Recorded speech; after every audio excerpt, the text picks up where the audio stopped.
We'll now take a moment of silence. I now call this regular meeting of the Committee of the Whole to order at 5:32 p.m. Please call the roll. Ms. Pearson? Present. Mr. Schubert? Here. Ms. McCall? Here. Ms. Bennett? Wow. Here. Mr. Carpenter? Here. Ms. Haley? Here. Ms. Stanford? Here. With 7 present, we have a quorum. We'll now take a moment of silence, followed by the Pledge of Allegiance.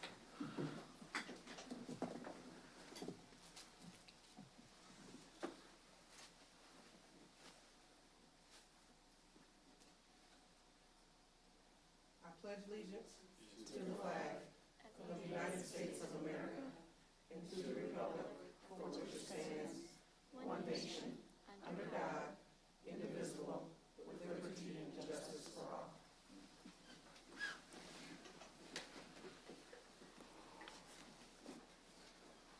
As we start each board meeting, it bears reminding that the mission of Rockford Public Schools is to collaboratively engage all students in an equitable first-class education for a changing world.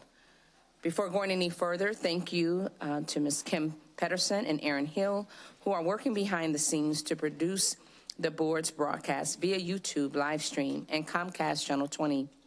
I wish to welcome Superintendent Student Advisory Council Representative Ben Gibbons from East High School.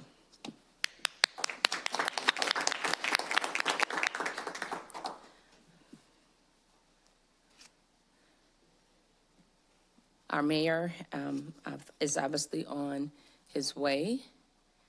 He's our special guest this evening, and I will come back to him. Are there any changes, corrections, or additions to the meeting minutes? If not, there will be, Ms. Haley, did you have? No, I'm sorry, no. Okay. That's okay. If not, they'll be accepted as submitted. Ms. McCall will now lead the Planning and Development Committee portion of the meeting. Ms. Vice President. Thank you. You're welcome.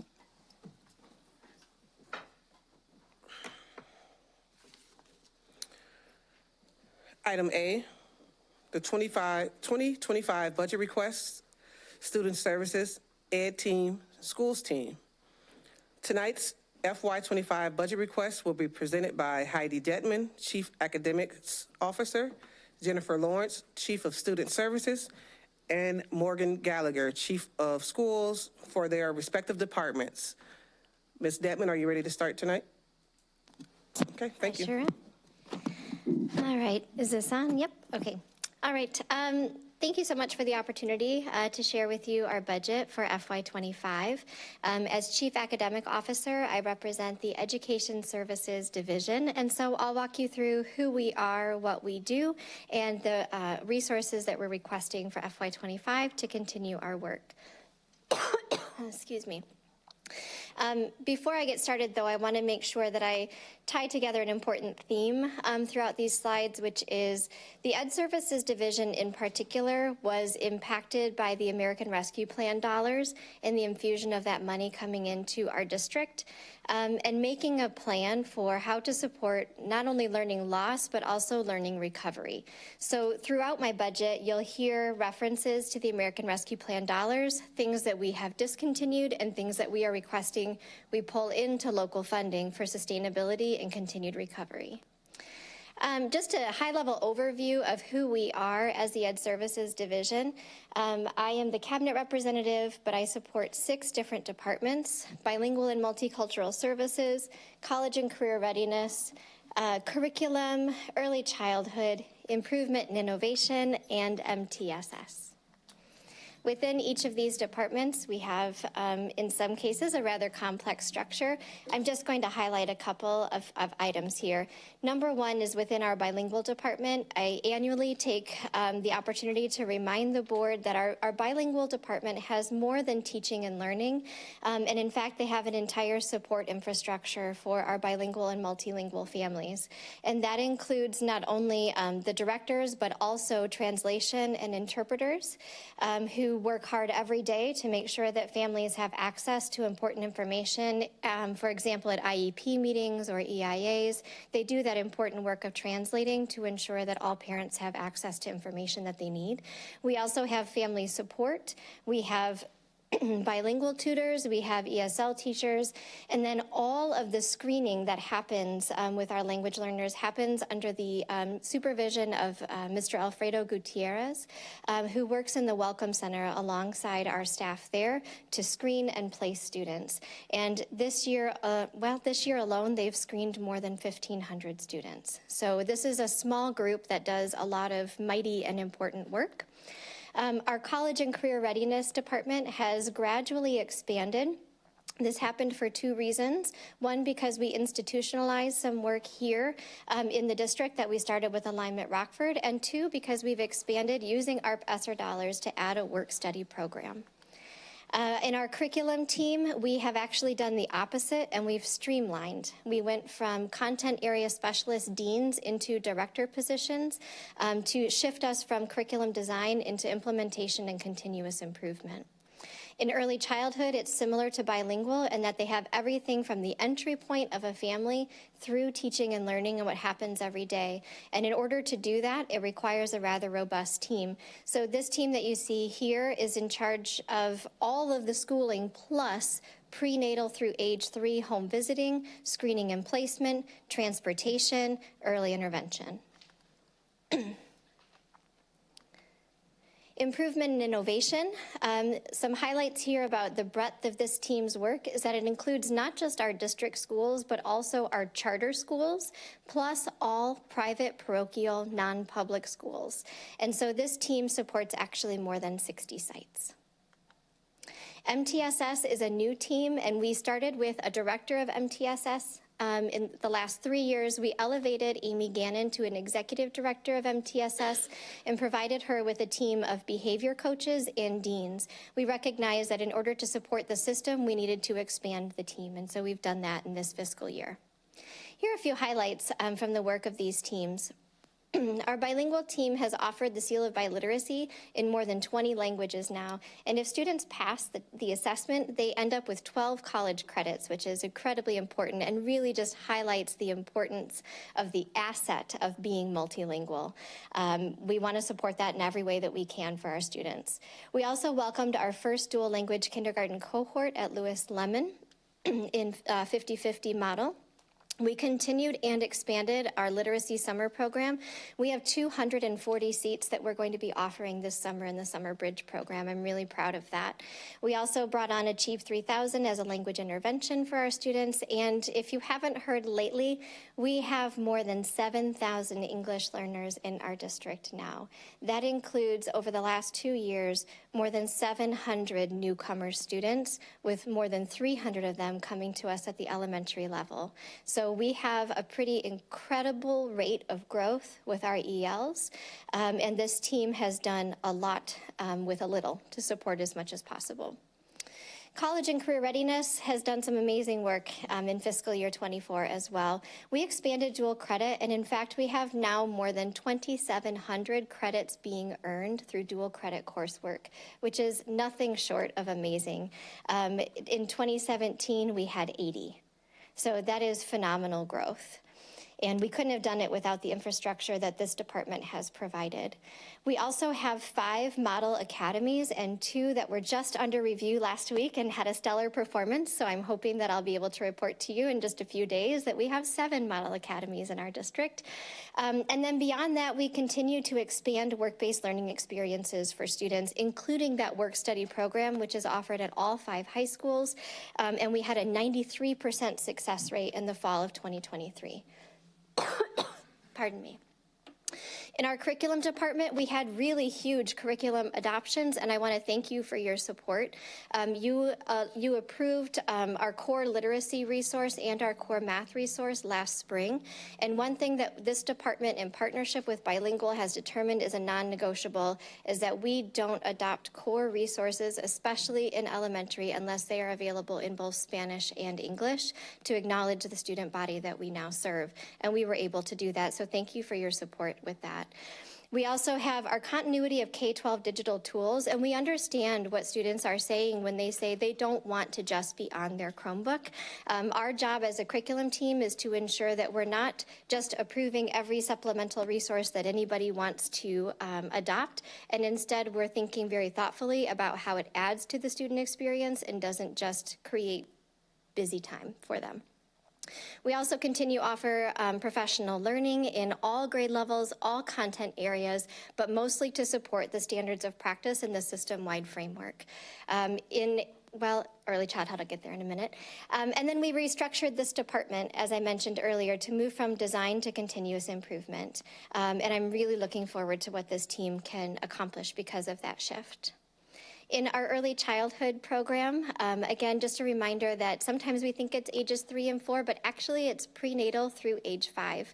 And we provided in our birth to 3 programming, just ongoing work in home visiting services, parent workshop, and really making sure that we're coming alongside parents as partners to help them understand the critical interactions that they have with their children. I'm really, really proud of this team because despite COVID and all of the things that they had to fight through, they were awarded the Blue Ribbon Quality Endorsement, and they were acknowledged at the national conference last year. They came before you during one of our celebrations, and they were able to shake your hands, and that really meant a lot to the team to have that kind of acknowledgement, and I'm really proud of the work that they do. They met the grant-funded enrollment, but beyond that, they got the quality endorsement, which is really important.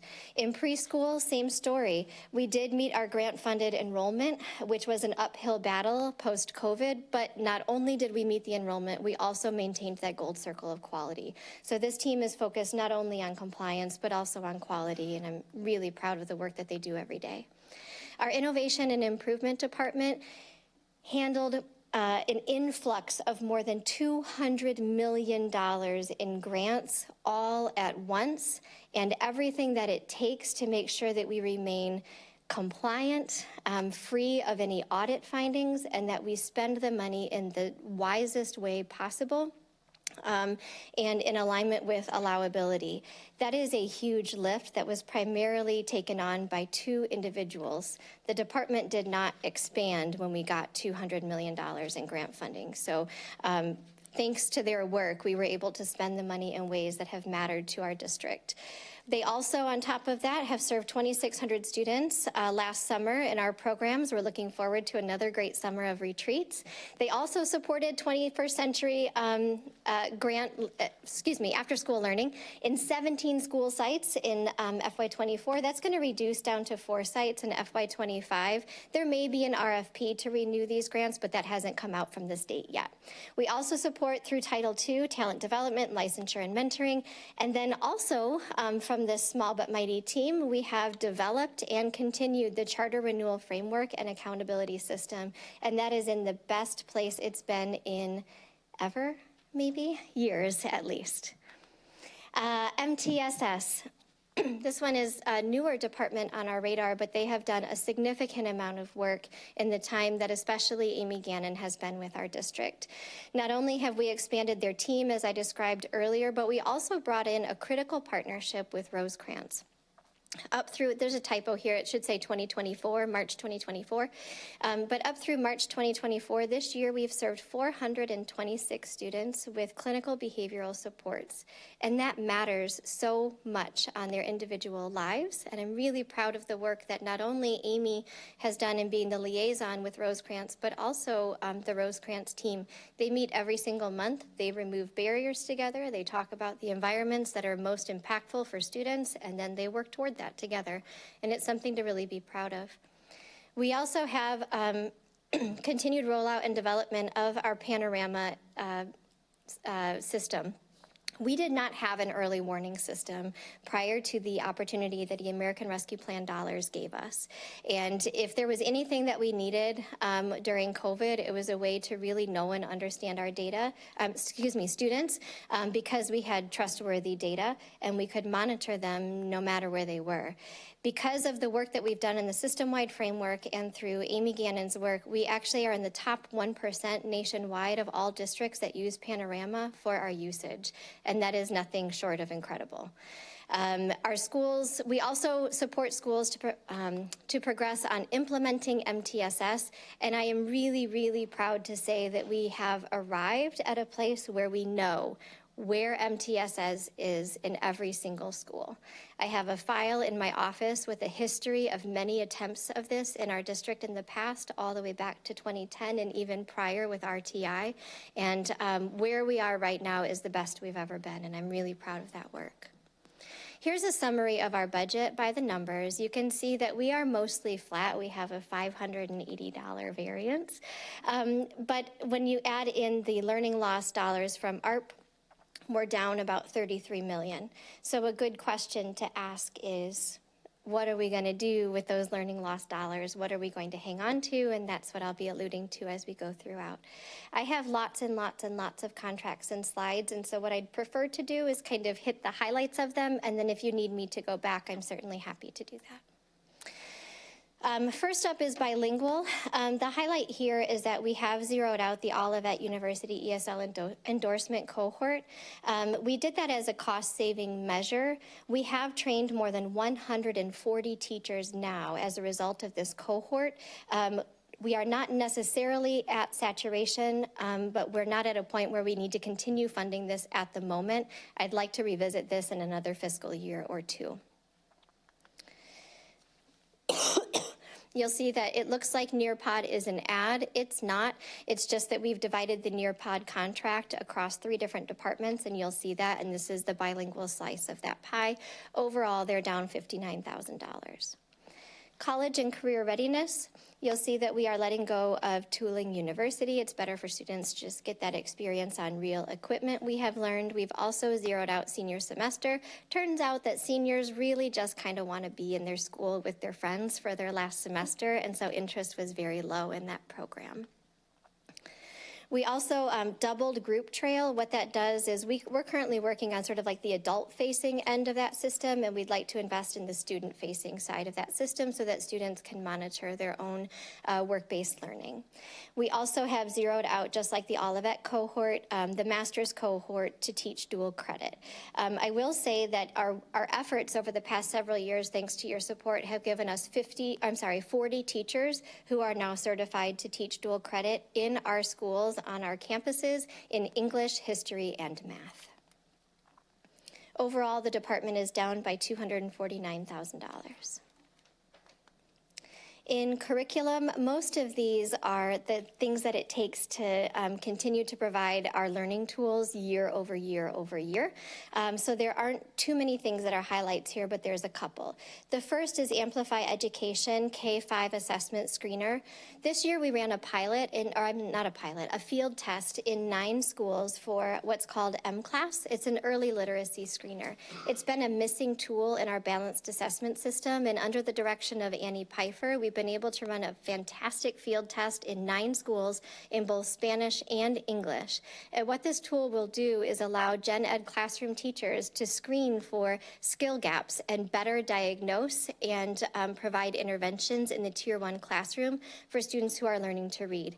And when we pair M-Class with the rest of our assessment system, we get a fuller picture of what students need and are able to intervene in a more timely fashion.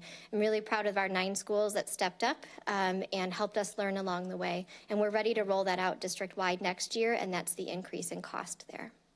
Let's see, pardon me. The rest of these are ongoing contracts here at this point in time. You'll see Nearpod is there as well. That's the curriculum slice of that contract. But you will also notice defined learning for $116,000. Our usage does not support continued investment in this product. It's a great product, but our elementary day is chock full, and there's just not enough time for this, and so we acknowledge that and we'll be moving on. We also are looking for some 6-8 ELA licensing coming up this year. Everyone's sort of on a cycle. It's ELA's turn.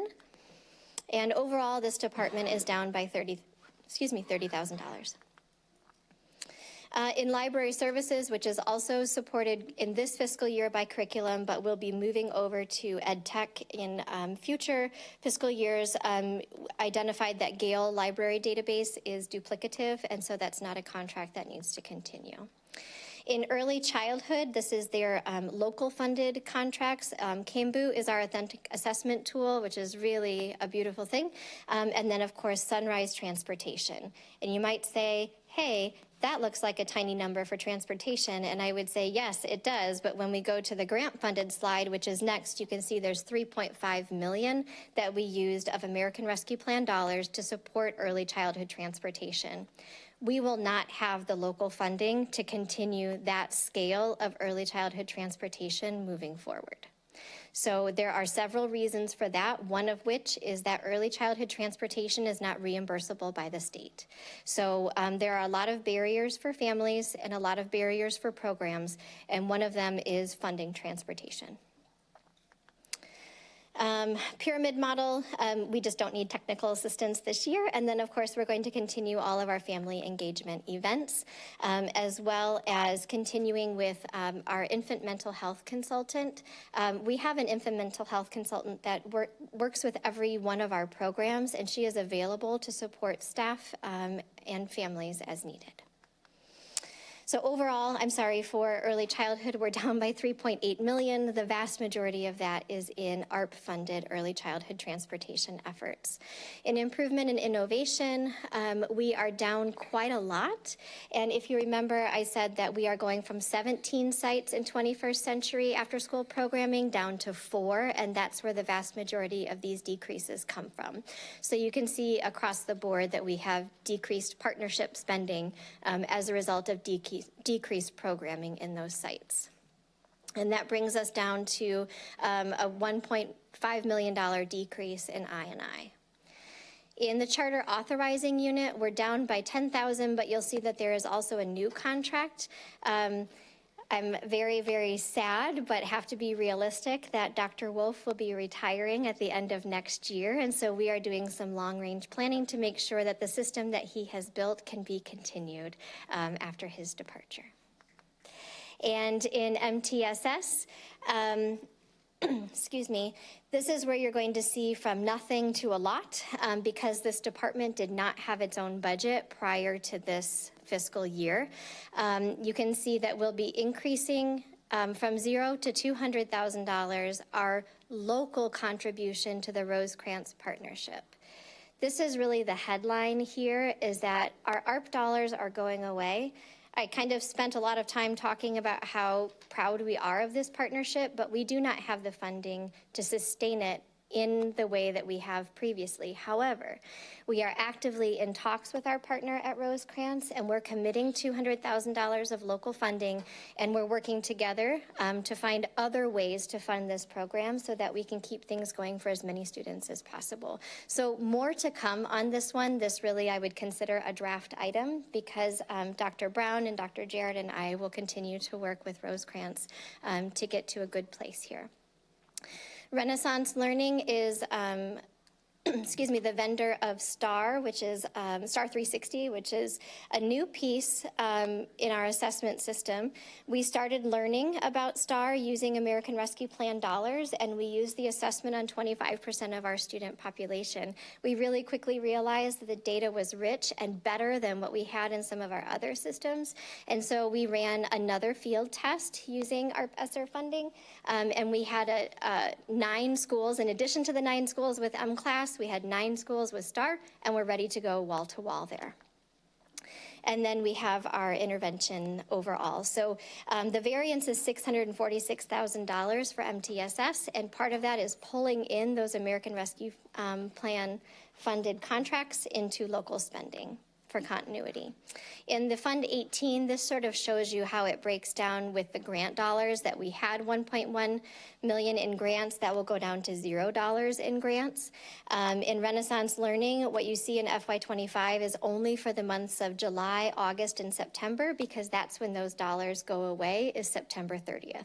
So we'll use ARP to pay through September 30th, and then we'll pick that up in local funding. So those two slides are a little bit confusing, but that's why.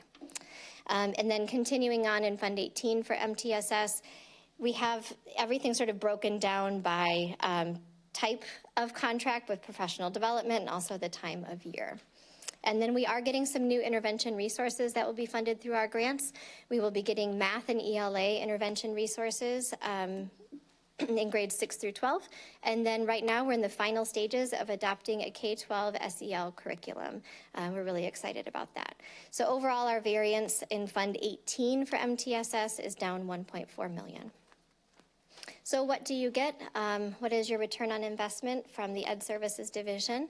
Our aspiration is to have dynamic and coordinated services to schools, and most importantly, aligned educational infrastructure for every student, and that we ensure there's access and opportunity for all. I'll take any questions that you have. Are there any questions for Ms. Detman? Ms. Stanford? I have a couple things that have concerned me.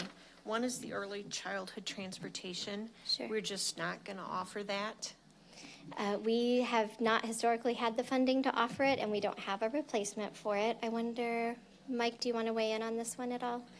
We do have a, well, I'll let you speak to that. So in the past, pre-ARP-ESSER, we received all of our transportation funding through Kim Nelson's EC grant. So those are federal funds that we were utilizing to transport our students, because our the state funding, there is no state funding for early childhood transportation or programming for that matter. So as we receive those dollars, we realize the importance of funding and the need for transportation, but working with Heidi, Kim Nelson, and Greg, this was just one area we don't have the local funding to address. I know I remember the governor presenting a big early childhood package earlier this year. That's not part of it, obviously. It's not. If we can't get the kids there, how are we going to educate them if we can't get them there? It's a really big challenge. We do have Ms. Nelson, who's our executive director of early childhood. She is on the design team with the transition of a creation of a new department at the state level to manage all of early childhood. She is as close to that work as she can get and continues to advocate for increased funding for transportation and even policy changes to create reimbursable transportation. Okay, thank you. I had one other question. All of the ARP-ESSER money going away, and we're losing a lot of our extended day programs. Mm-hmm. Were there some that we wanted to keep and we just can't, or how are the decisions made of what we can keep and what we can't keep? That's a really good question, and I think I want to be very clear on we have a lot of flavors of after-school programs. So the slice that I presented tonight is not the Live, Learn, Play, which are those community partnerships from the call to action. That's separate and not managed in my departments. Okay.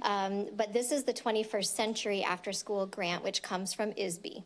And in FY23 or 24, Dr. Wolf, they overextended the funding? FY23, which we're paying for this year. Yes, FY23. And so those grants are now just closed out. There may be another opportunity in FY25 to rewrite for them. And so I think we might be talking about two different kinds of after-school programs. Yeah. Yep. Okay. My last concern was our Rosecrans funding going way down. I think that we've been doing a lot of good with that partnership, and I hate to see that not be as robust as it has been. Yeah, I agree, but I'm really optimistic about the partnership that we've built over the last couple of years. I'm really optimistic about our talks with Rosecrans, and I think that we're going to be able to find a solution to this that does not rely solely on the school district to fund it. And I think that's the right answer, is really finding the right dollars, the right funding stream to keep that partnership going. It is one instance where having outside providers come right into our school is doing the work of removing barriers. Right. And I'm really interested in how we come together to fund that solution. And we've, put some local money into it to say, we do believe in this and we want to see it continue, but we need partners around the table. Okay. You will keep us apprised of that? I will keep you apprised of that, and I'm sure Dr. Jarrett and Dr. Brown will as well. Thank you. Thank you. Ms. Haley? Regarding the transportation for early childhood education, do you have any idea how the numbers will decrease in the programs? We don't. I mean, I will say there is about 4 hours a week that our team devotes to analyzing the transportation needs of every single child and their family situation to prioritize kids to put them on the bus as much as possible. I will also say that if there are other dollars that we can sacrifice in the grant to put towards transportation, we do. Kim Nelson, to her credit, she knows where every nickel and dime is in the grant, and on a monthly basis, she is reprioritizing funding to get as many kids on the bus as possible. We know that the bus, though, is not the answer for every single family and hasn't necessarily increased attendance to the rate that we would like, but it is a key component of getting kids into our programs and helping remove barriers for them. So do you have any idea the number of students that take part in the early childhood education right now? In terms of those that are transported on the bus, or just how many seats we have? We have 2,600 seats in our early childhood program. And they're all filled? Just about. Okay. So will you have data on how that will, you probably won't know until next year, though. We won't know until next year, and we work with each family, trying to get them on the bus as soon as we can.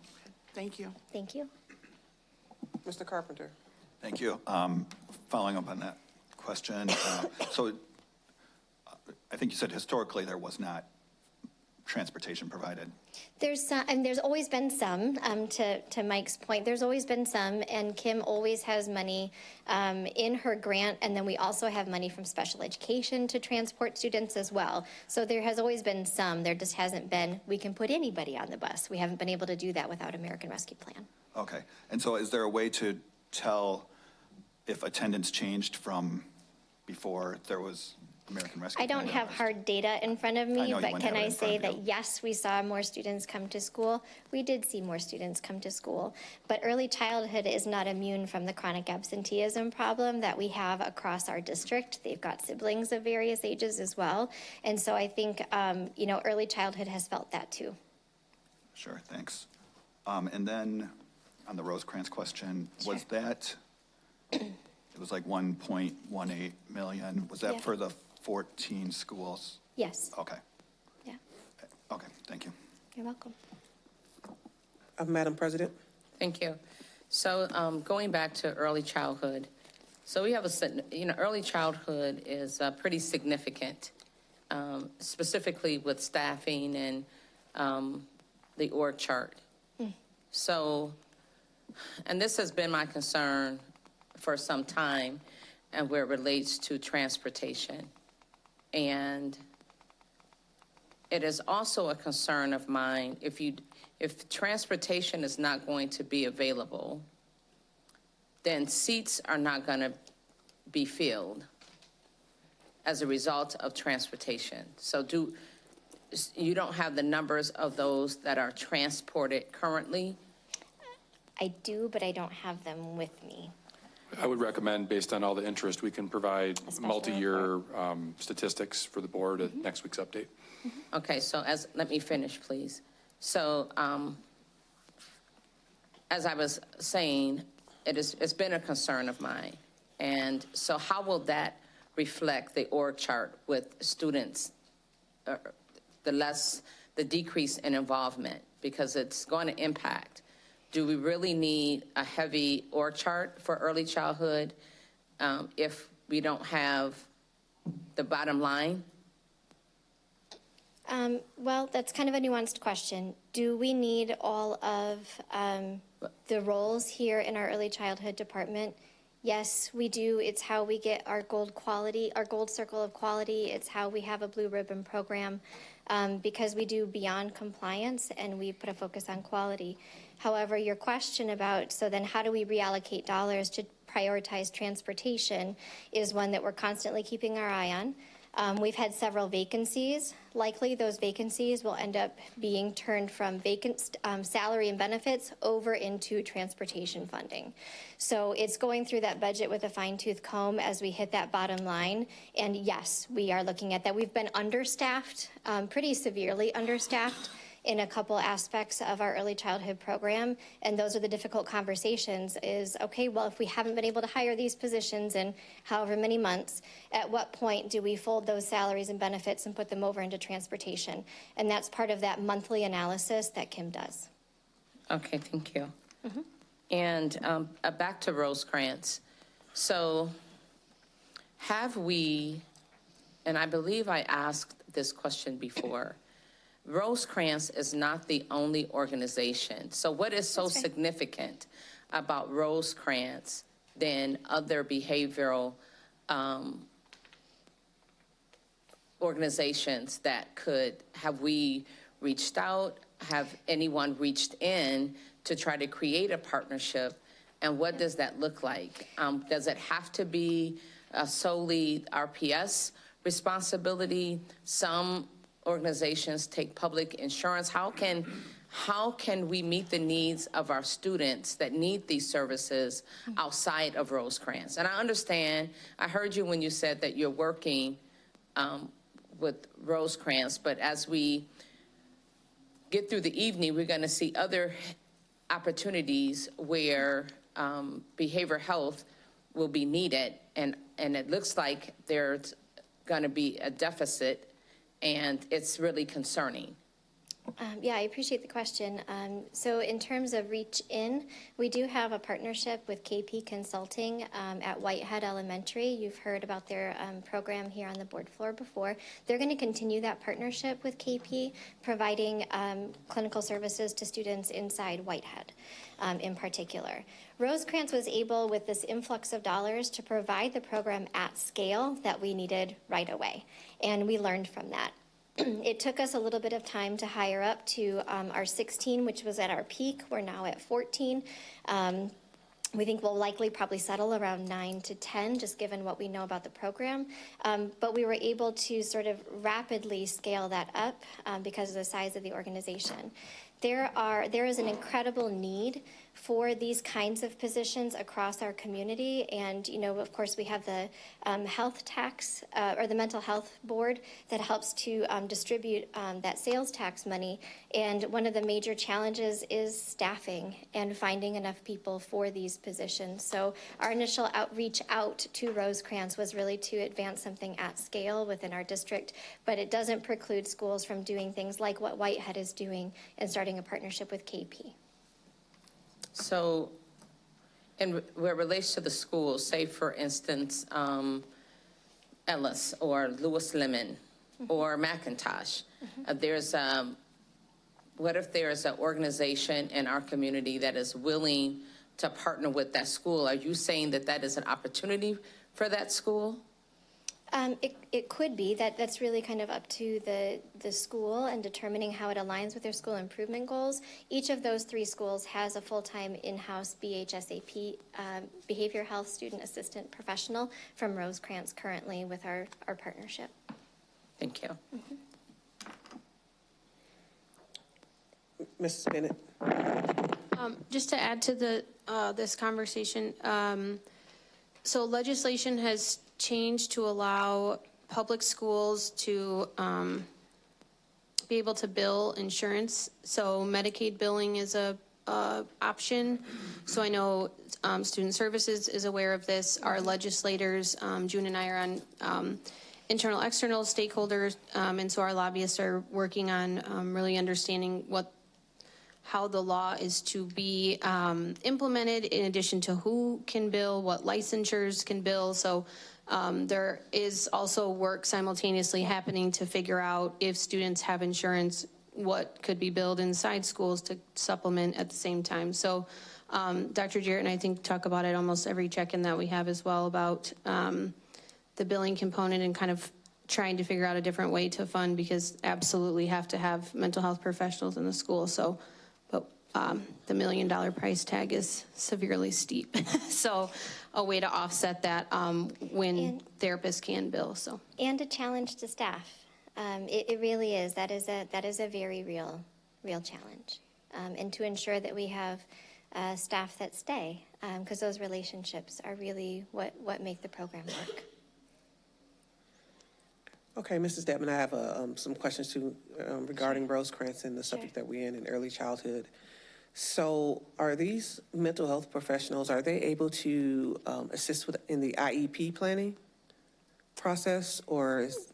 They do not, no. Our school psychologists sit at the IEP table.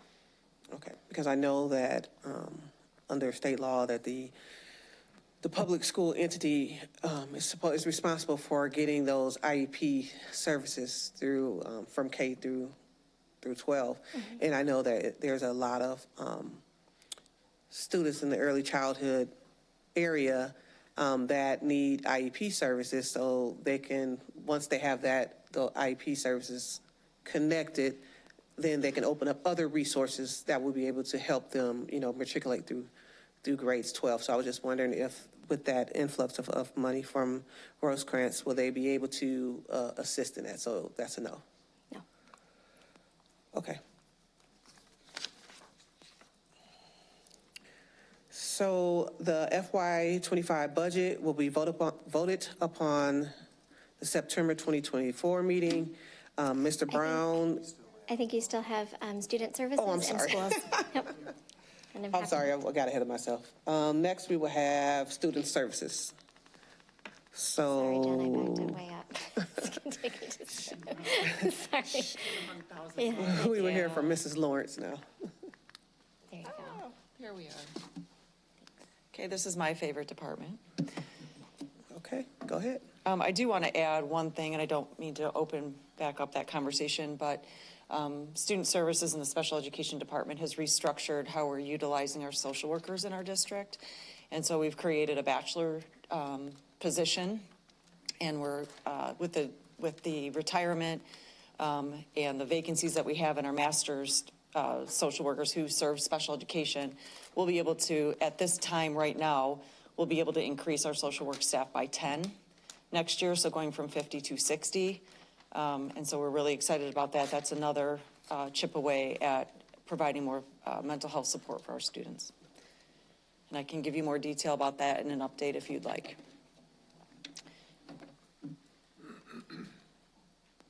Oh, so many times. I need my spectacles here. So I'm Jen Lawrence, and I'm the Chief of Student Services. Most of the people in the departments that I oversee are mandated by laws and compliance. And so this will be really a fun, exciting budget to present to you. But we do have opportunity within our department to do some pretty creative services for students. So I supervise special education, who is led by Mike Rye, our executive director. I oversee student discipline, which we talk about every other board meeting, and that's led by our director, Dave Graffey. And then I also oversee all of our adaptive learning sites, which is supervised by our executive principal, Tammy Shippard, who's here tonight. Thank you for showing up. Special education, again, a very large piece of the budget in RPS. We have about 5,000 students, and we serve through ages 3 through 22, the end of their 22nd year in the school district. So they're at the end of their 22nd birthday.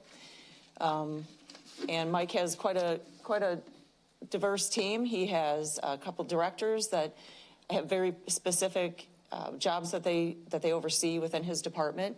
So Brett Vosberg oversees, he's a director, and he oversees all of our global programming, and we call it global programming. It's really our self-contained classrooms within our district. Jessica Grafey oversees a lot of our compliance, our IEP quality, and Tessa Huftelin oversees all of our program administrators who are out in our schools assisting with special ed issues and compliance and resources. And then Mike also oversees the director of nursing, Ronnie Sturm. And you can see some of the people that are underneath them. Alt Ed, I'm hoping to grow this department. We're doing a little bit of a shift for next year. Tammy Shipper will be retiring. Congratulations to you. And we're looking to separate the executive principal into 2 positions. So we're separating the principal, and then we'll have a director of Alt Ed. And the real purpose behind that is to have an intentional focus on building out our Alt Ed programming. Currently, as you'll see in some of the slides, we have Roosevelt, and then we contract with a couple other places. And it's just not enough, and it's just not proactive enough. So you'll see some other things from me tonight about that. Highlights for our Alt Ed. You'll hear tonight that we're proposing a new program called SOAR Academy, and that's with our partners at the Regional Office of Education for elementary students in our district. It's a real preventative type of a program to remove barriers for them and provide services and support so that we can avoid exclusionary discipline. We collaborate with our middle schools and high school administration. We've identified gaps in those services, and we'll be putting a Refocus, Reset, Restore program in all of our middle schools and high schools next year. It's a program that supports students every single day. They get there through the MTSS process, and then they end up leaving or not, depending on how they're doing in that program. And that's another way to continue to move toward removing barriers and not overly relying on the student code of conduct. We provide educational services to expelled elementary students. We try to avoid that at every cost, but we have 6 seats for that. We have historically high numbers at Roosevelt. That was a program that was running at about 400 students in a 600-seat building, and we're close to capacity within that program. There's a lot of work that has been done to recruit and maintain the consistency of enrollment there. And then we have, last year we introduced Val Simon, who is near and dear to my heart, and she does all of our transition services for our students at Summit Academy. And she works with Benita Hervey, who is a hearing officer. She was a hearing officer for us, and she's come back to do some work with us, and they help the students transition to and from alternative ed. Special education, there's quite a bit of work that happened this school year. We're introducing co-teaching into our elementary schools. So right now we don't have a co-teaching model. So what that means is you have a special education teacher and a general education teacher within the same classroom, providing differentiated support for all students. And throughout the work of the special education department led by Mike Raya this school year, we are currently in 6 of the 20 elementary schools. We're implementing that right now, and we'll have full implementation in the fall. He's worked very hard with all the building principals to create a schedule that is conducive to co-teaching. As part of that, we will make sure that everyone is fully trained so that the 6 different types of co-teaching models are supported in the schools starting in the fall. We continue to fund MTSS behavior support positions through our IDEA, that's our special education grant. So that funds and supports Amy Gannon's team of MTSS coaches and the deans. And then one real highlight, a couple of years ago, we removed our students from our transition students, that's our 18 to 22 program. We took them from Wilson Aspire and we brought them to the district office, and boy, what a change that made. Our students are getting jobs. They are up and down all 7 floors, including, I call it the garden level lovingly. It's the basement. But they work on all floors in our building. We have a way that the departments in this tower, I call it, can access those students and say, I have a specific job for them, and then they apply, and then our students conduct the job, and then they have an interview, and they have a post-job survey that they fill out. In our extended campus program, so 78% of the students within that program upon exit have a job. And that could be a job from a sheltered position to a position that is not sheltered without a job coach. Student discipline, there are some highlights in student discipline. There's Dave Graffey did a phenomenal job this year of doing some real intentional differentiated training for administrators. So he tiered them and he provided direct support to them based on their level of experience and the areas of need that we were seeing through their paperwork and the conversations that we had with them. We have continued our monthly parent advisory meetings. That's gone swimmingly. I have a member here tonight. We've created weekly discipline reports for in-school, out-of-school suspension, misapplication of the code, and we're sharing those with the school teams to ensure that we have consistent implementation as well as training. And then we had 36 different types of listening sessions this school year with different stakeholder groups to discuss the student code of conduct. Health services, this is Ronnie Sturm, our director of health services, has done a phenomenal job this year, and she is a team really of one. So these numbers are really a tribute to the work that she's done this school year. She decreased the number of students that are excluded from school on day one because they don't have the proper immunization and physicals that are required to attend school. And I will say the work that she has done month by month to look at this data, share this with the schools teams, call families on her team and the schools team has made that decrease happen. I think she kind of is at the point right now where she's thinking it's only about 1,800 students at this point right now that may not be ready to start the school year, and we're just in May. So that's a huge, huge gain that she's made for our students that get to start school on day one. Our dental program, we have several different varieties of how we implement our dental program, but 11,000 students received exams and cleanings this school year. That's a tremendous amount of students. Unfortunately, that doesn't even scratch the itch of what we need. We currently work with Dr. Cyrus Oates, who's an unbelievable collaborator with us, and he's really helping us reach our goals of making sure that every student that needs dental care is seen. The Vision program, again, Ronnie Stern brought this back to life. We just couldn't find any providers in our city, and we finally found a provider. She knocked on doors, made a lot of phone calls, and we are now seeing students and making sure that they have eye exams. Here's a student service budget. You will see a bit different from the curriculum ed services team that we are going up a little bit.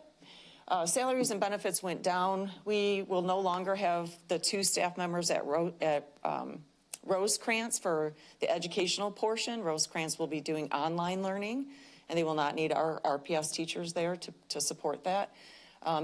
We started with 6 a couple of years ago. We ended with 2 this year, and we then reduced down to 1 this school year because we just didn't have the volume of students that needed the support there. Purchase services, you'll see a decrease there. You'll see in supplies and non-capital, the increases there are for the proposed SOAR Academy, for supplies, furniture, et cetera. And then the other miscellaneous is pretty much for the increases for SOAR Academy. I can get into a little detail there. So for alternative ed, Edmentum is our software for our elementary expulsion program. We have 6 seats for that. It's about $18,000 that will remain flat. Youth Services Network, I'd like to dig into this a little bit. This is a contract with Youth Services for truancy. We will be shifting to a different model to look at attendance next year, so all schools will have attendance specialists. That is not from my department. This contract will be looked at very detailed this next school year to determine what the need would be for truancy once we have the attendance specialists within our schools. So these 9 folks did the work of all of the people next year will be doing. So I want to kind of like pause and make sure that we have the right supports in place before we decide to make any changes there. And what they really do is they petition the court for students that have significant truancy. And then they go to court with them and the families, and they monitor, they're kind of case managers for the families with the court. Ombudsman was our ILC program, our Innovative Learning Center program. We determined over the course of the school year that we were not seeing the results that we would have liked to see, and we were shifting students to our internal programming of Roosevelt Community Education Center, and then utilizing Summit Academy a little bit differently based on the results that they were seeing. And so that's an $885,000 decrease in the budget that we are moving toward the SOAR program, if approved, to help fund that. Regional Office of Education Secondary Tuition, that is both the ALOP, which is kind of a voluntary type of a program at Summit Academy, and our expulsion and EIA program there. And then you'll see at the bottom, the Regional Office of Education, the new elementary adaptive learning program would be our SOAR Academy, and that's salaries. Fund 18 in Student Services, Youth Services Network. We have a transition advocate. So this is our JDC grant. It's our Truant Alternative Grant. And we fund a position, Corey Blackfull. He's absolutely wonderful, and he works with our court system to ensure that families have what they need and make sure that our students transition to and from within the court system. And then we also have Renaissance Learning Star 360, which is Heidi Detman explained this a little bit earlier. It's the same program. It's Star 360 is a testing software that we use at JDC. Special education budget. Okay, so here we go here. There's a variance in salaries and benefits. It's a bit difficult to explain. So we have about 1,000 staff in special education, and many of them are out in our schools. And the way that we position people and budget for them varies every school year based on which students are in schools. And so you'll see this variance. And what that really means is that we are not asking for more positions, but this just means that $399,000 worth of people ended up back in Department 380, back from the schools. And the reason that happened is that we have some vacancies and we're using itinerant staff and we're pushing them out to the schools as needed. So that's why they came into the Department 380 instead of being located at a school that they weren't permanently at, if that makes sense. Purchase services went down and supplies also went down. And then we have other miscellaneous, and I'm going to get into this a little bit in, well, not a little bit, in quite detail, which is really our therapeutic day. We had significantly underfunded therapeutic day for a couple of years, and there was a drastic increase in tuition cost post-COVID.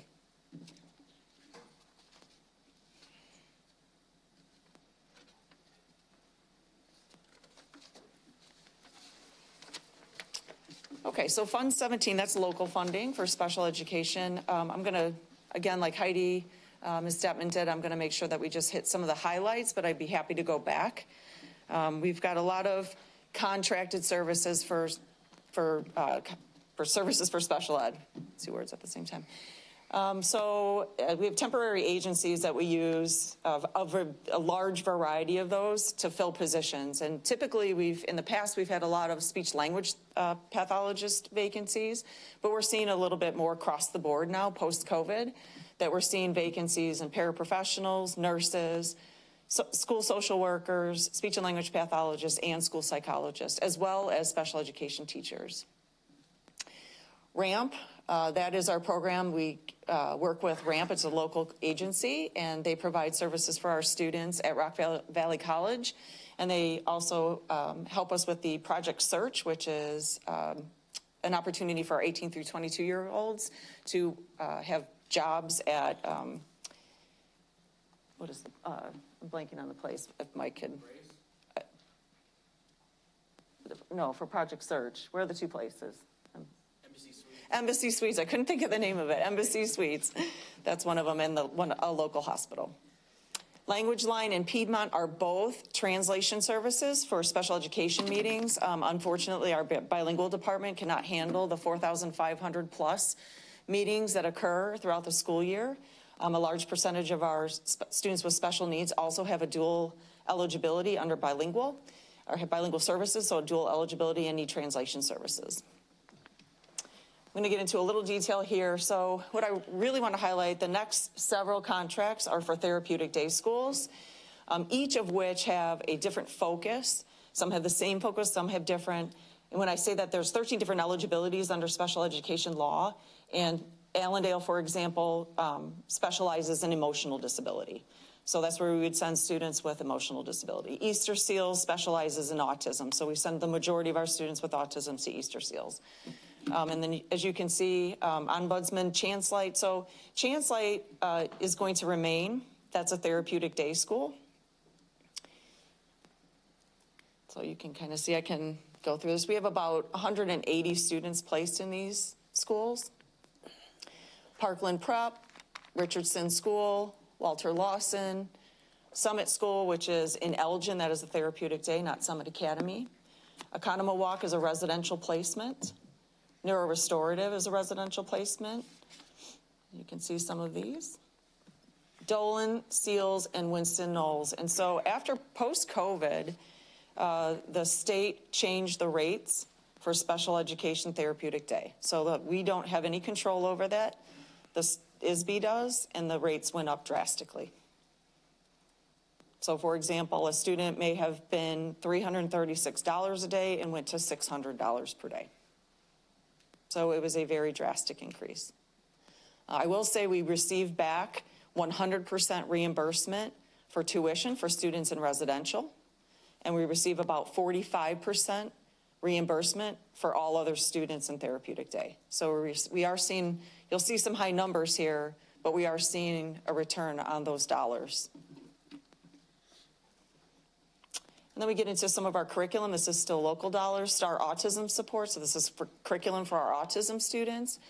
Maxim is vacancies for our paraprofessionals, and that's 45, those are 45, a contract for 45 paraprofessionals.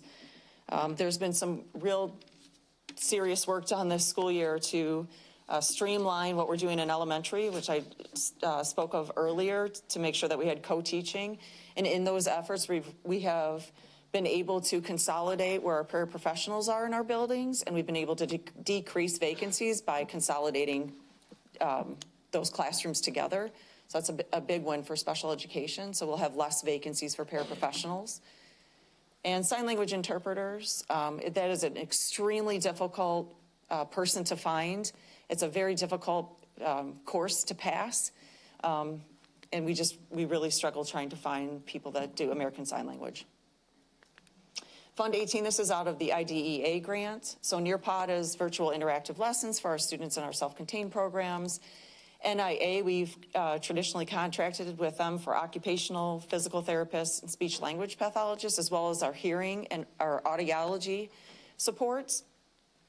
Renaissance Learning, both of those are STAR, and it's professional development. You'll see the decrease there because that's a 5-year contract. We're in the last 2 years of that, as well as Renaissance Learning is for our tool for students with IEPs to test them on their IEP goals. Again, Fund 18 for special education. Embrace is our database for IEPs. We shifted from Power School Special Education, which costs us about $90,000 a year, to Embrace. The fiscal year 24 was the startup of that, so that's transferring everything, all of our documents over into Embrace, and then our annual cost will be $60,000.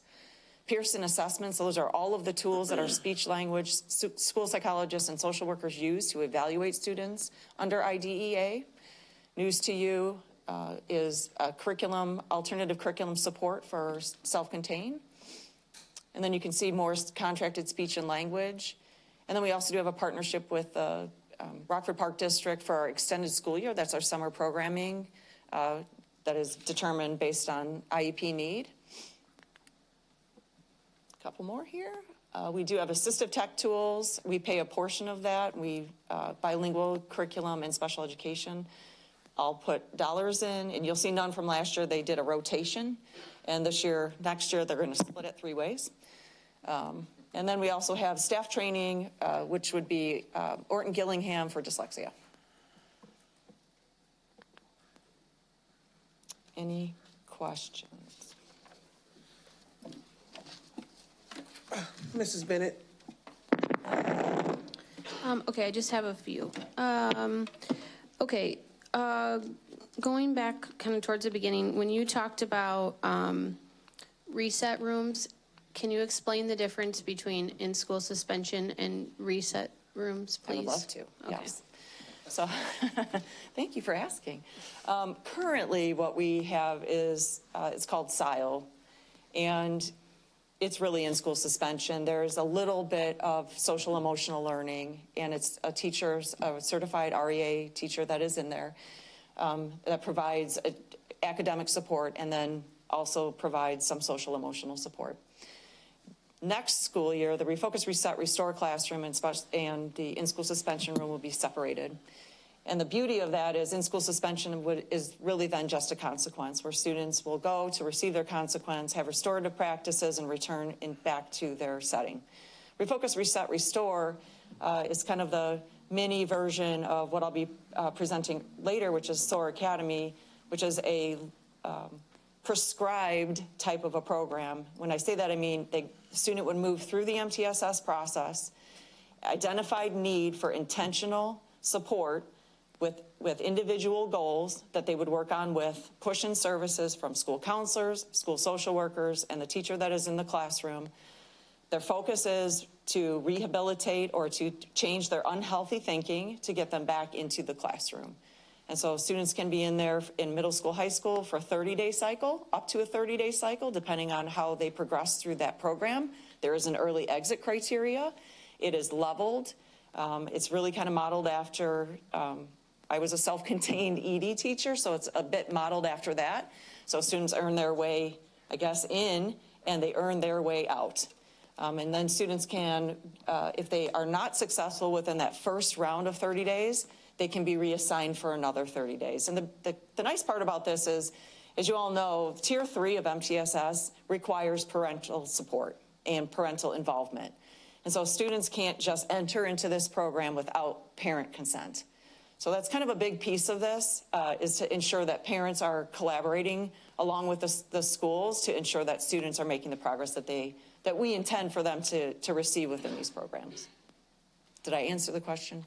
Yes, you did, and I have just a few more. But so any students that are able to be a part of that program, would that be something that if unfortunately later on there was to be a behavior packet, would it be documented that that was like an intervention, like it'd be in Panorama, it'd be all of those things that we'd be able to know? Yes. Okay, lovely. And then for replacing truancy interventionists with attendance specialists, if that's what's to be determined, you're gonna like take a time period and do that.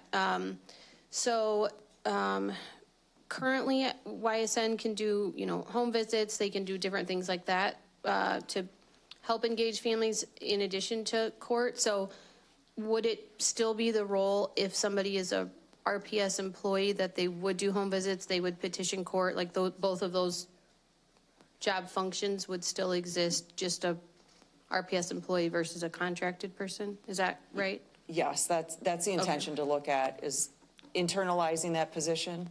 We met with the court system and talked about the roles of those individuals to ensure that we were providing the right supports.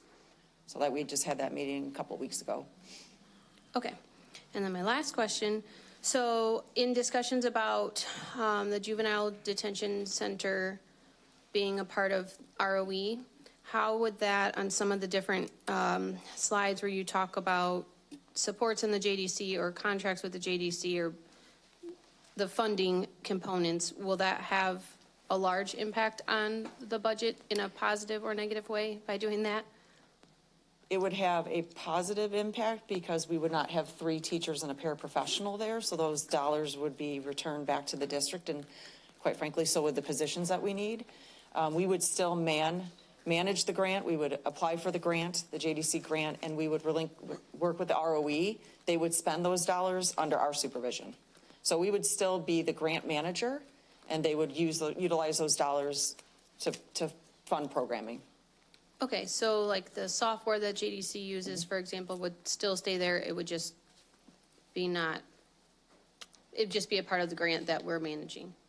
If that's what the regional office, if the regional office were to take over the program in terms of the educational portion of that, they would make that decision on what type of testing they wanted to use. And they could use grant funding to purchase that, correct? Okay, and then the teachers that are currently employed there would be able to come back into the district. I think like one of them's from Guilford, for example, or something. So they could have positions back in the district. Correct, and they are all special education teachers. Okay, So we perfect. desperately need them. Yeah, she's like, yes, please come back. That's it. Great. Okay, thank you. Ms. Haley? I had a question about slide 54, where you talk about the salaries and benefits, that 399,000 increase. You indicated that somehow those dollars are being transferred from Department 380. So if we were to go back, so that Department 380 budget will show a decrease in those funds? Right, so for example, to make it real simple, let's just say there were 5 positions at Guilford, and we decided to move one over back into the special ed department to be itinerant so that they could work at multiple schools. Guilford would see a reduction. Department 380, which is special education, would see that 1.0 increase. Okay. So that's just kind of, it happens often throughout the school year, and this is just where we are at right now at this place in time. Okay. I have a few more, and they're all over the place, sorry. Yeah, that's okay. So with the deno and the vision, is that a cost to the district, or is that? It's a cost to the district in terms of positions, yes. Is that through the nurses? That's through our health services department, so we have a few personnel that transport our students to the dental appointments and back, and also to vision. Okay, so these appointments are not happening inside the school? The dental program, they'll do cleanings and exams within the school, and then if a student needs extensive work, then we will transport them, if necessary, to the dental office. Okay. And then we also do transporting to the Crusader Clinic for appointments as well at our school-based health center at Auburn. Okay. So the next question is concerning the alternative education. So we work with Summit, ILC, and Roosevelt. So what we call, under alternative ed, we have Rosecrance, which we're removing staff from, JDC, we have Roosevelt High School Community Education Center, we have Summit, that's the Regional Office of Ed program, and then we had ILC. We'll no longer be contracting with ILC. Okay, with the 6 seats that you referred to, where were those? Those are our elementary online expelled seats. So elementary students who are expelled, there are no programs for them. There are no state-funded programs, there's no state allowable programs for them. We're working on that with the ROE as well, so that we educate them online with one of our teachers. It's virtual through Edmentum, and there's a live teacher 4 days a week scheduled, and then on Friday, the student is scheduled back into classes based on need. So it's kind of a tutor Friday, whether it's required by the teacher or the student can sign up. And that's just elementary? That's only elementary. With the Summit, how many seats are there? I can't say how many. I can tell you we have 134, maybe a little bit more than that. Let me look at my notes. We have 205 students right now. We have 176 for discipline and 29 voluntary through ALOP. Okay.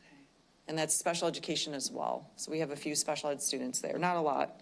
39 out of 166 are special ed. Okay. And one other question. Regarding the parent advisory meetings, and the student code of conduct, and remind me what slide that was on.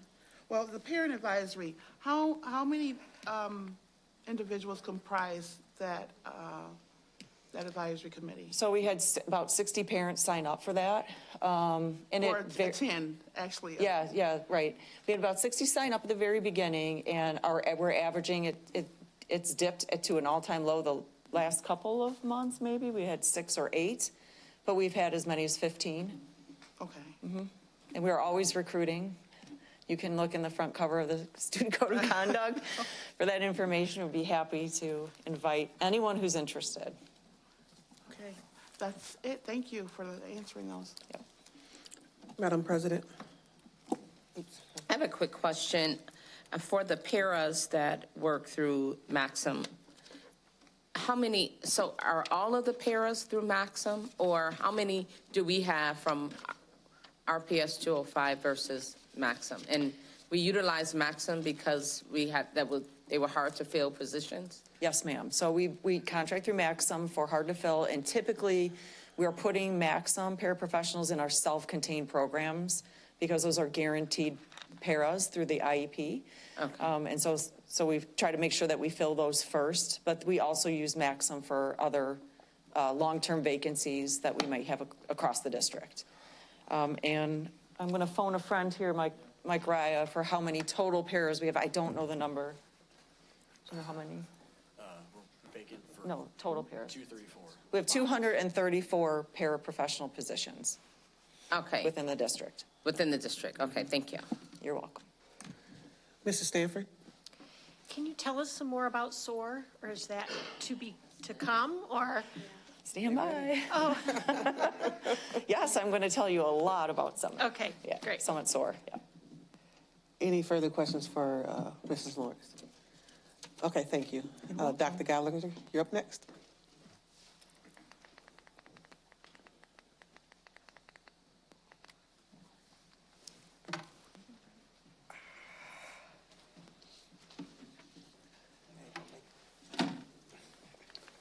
Okay. Here is the org chart for schools team overview. So the executive directors that are on the team and each of them representing one quadrant and the principals that are within those quadrants. Highlights, the one big highlight for this year is that we have about 75% of our schools. This was year one of a 4-year school improvement cycle with the Illinois State Board of Education. So based off of the ISB designations that those schools received back in October, for those schools that were targeted or comprehensive or intensive, they had been identified to go through a needs assessment process and in turn create a school improvement plan using the template that's provided by ISB. All of these schools meet on a monthly basis with our ISB school improvement coordinator. And because we had so many schools that were going through a planning year this year, we took the opportunity to align our budget timeline to our school improvement timeline so that those were due at the same time so that it was just one unified process. Taking a look at our student-based budget, again, this isn't an entire school's budget. This doesn't represent the base package of, say, the general education teachers in the classroom. This is the school's discretionary dollars. That is comprised of the student-based budget, which are local dollars coupled with our grant dollars. And what you would see here is that we had a marginal increase in our local dollars with our student-based budget, but we are projecting to be down with our grants and overall see a dip in our discretionary dollars that are available to the schools. And so one thing where you're going to see some variance, salaries and benefits going up, a large portion of that is just related to the collective bargaining agreement with the steps and the lane increases. But additionally, with our projection that the grant dollars are going to be going down, we wanted to offset that, and that's why you see that marginal increase with the local dollars. We have provided as a base package to nearly all of our schools, which will be new next year, are 2 positions. One, we hold our schools accountable to conducting MTSS, but they've been using historically discretionary dollars to fund the MTSS work that they're doing. So now part of that Fund 10 base package, they'll be receiving a Tier 2, Tier 3 academic interventionist. Additionally, as I had mentioned, wanting the budget timelines that we have as a district to line up with our school improvement timelines. School improvement with the state, every single school has a goal surrounding chronic absenteeism.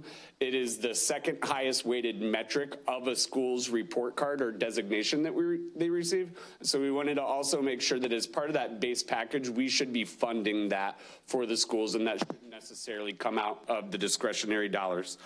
Another quick point I wanted to make, there is a question with the Rosecrans funding. decreasing, but still having the need for the SEL and mental health support. Schools in their discretionary budgets, in that menu for their discretionary dollars, they are able to contract with YSN for a trauma therapist. So we have the schools Lathrop, Ellis, Lewis Lemon, Kennedy, Risa, and Welsh are 6 schools that have elected to use their discretionary dollars to have trauma therapists that would be available during the school day there.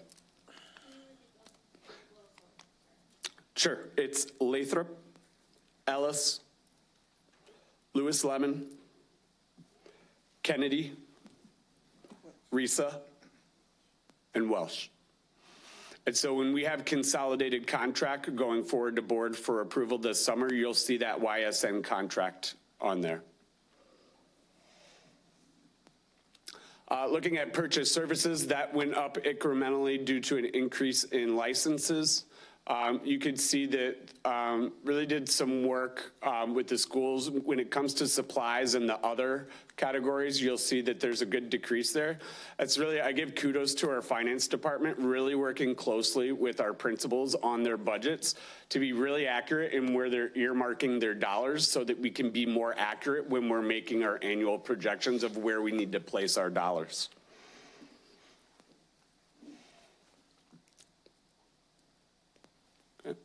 So you can see there is a variance and an increase of about $10 million there. That represents about a 4% increase. Here's a breakdown of where those discretionary dollars come from.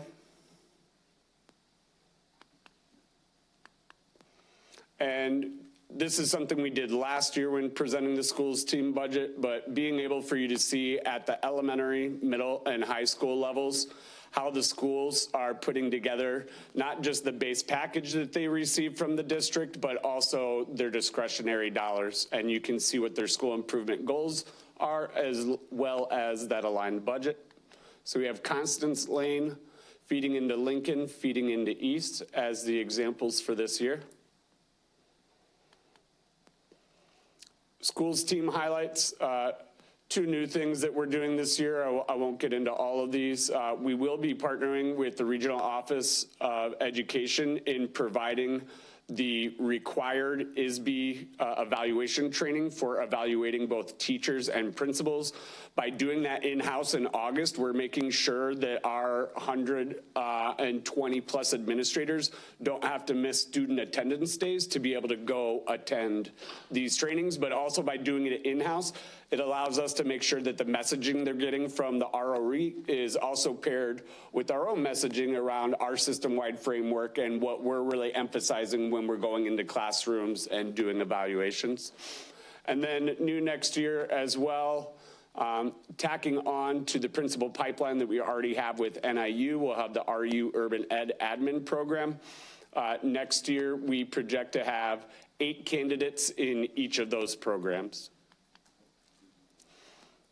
Looking at the schools team budget, you can see that we've decreased on salaries and benefits. That's largely in part to the fact that dollars that we were earmarking to pay for professional development was going back to the schools, and we're allowing them to identify what they see as their relevant professional development.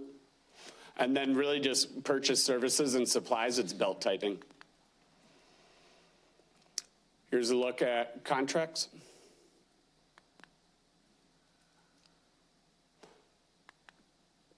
And then quickly, special programs. The highlight here is special programs emphasize the things that make them special, and that's what they really try and emphasize through how they spend their budget dollars.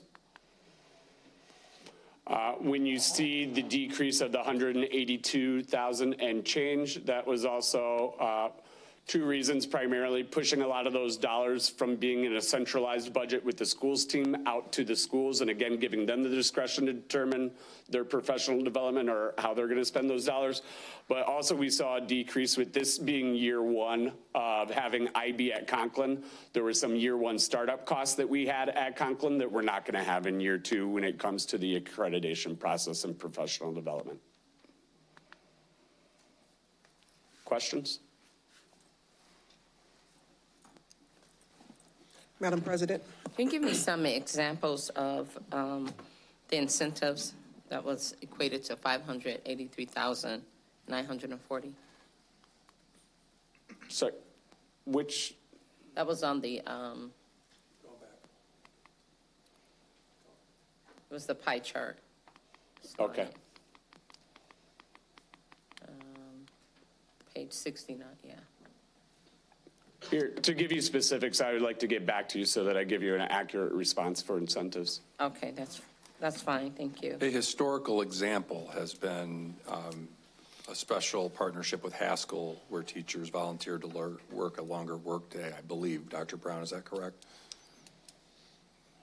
That's part of it. I'm going to have to look at that number too, to be honest with you, because I'm not exactly sure what that is. I know some of it goes to Roosevelt as well. So some of it was, what was going into Haskell, but I think the vast majority of that were some incentives that actually went to Roosevelt. So we'll get a good number on that. We'll add that to this week's, or to next week's board update. Yep. Great question. And my next question is, and you can forward this to me, I'm interested in knowing, because I noticed there was a few schools in Subdistrict A that utilizing their discretionary dollars towards trauma therapists, but I didn't hear McIntosh. So can you forward me information on how McIntosh is utilizing their discretionary dollars? I'd be happy to do that. I can tell you offhand that McIntosh had had a trauma therapist through YSN last year, and they've decided to reallocate those dollars otherwise, and I'll get you the specifics on that. Okay, thank you. any other? Seeing no further questions, the FY25 budget will be voted upon at the September 2024 board meeting. Dr. Brown will bring the updates to the board when applicable until September. Okay. Item B, FY25 budget update and attachment A. The FY25 budget attachment A is attached to the board docs for your review. Are there any questions regarding the attachment A for Dr. Brown? Mrs. Bennett. I just have a quick question on, of course I scrolled past it, so hold on. Okay, on page 5, for YSN, since we were just talking about YSN, it has YSN Youth Services Network attendant / social work / transition advocate. Is that one person? Is that more than one person? Do we know? I don't know. This is a contract from Ed Services, so do you know that one, Jen? It says student services, Ed Services / student services. It's YSN, Fund 10 and Fund 18, attendance, social work, transition advocate. So it's attendance and the transition advocate now. Okay. It's just for $599,000 for one for I guess for how many people is it? I'm hoping it's more than one person or. I know it's not one person. 9 truancy and the 1 transition. We are not contracting with YSN for the trauma therapists through student services. Okay, so We it's shifted those lumping them dollars to together into one line item, lumping those different positions, but, okay, all right, thank you. Yep.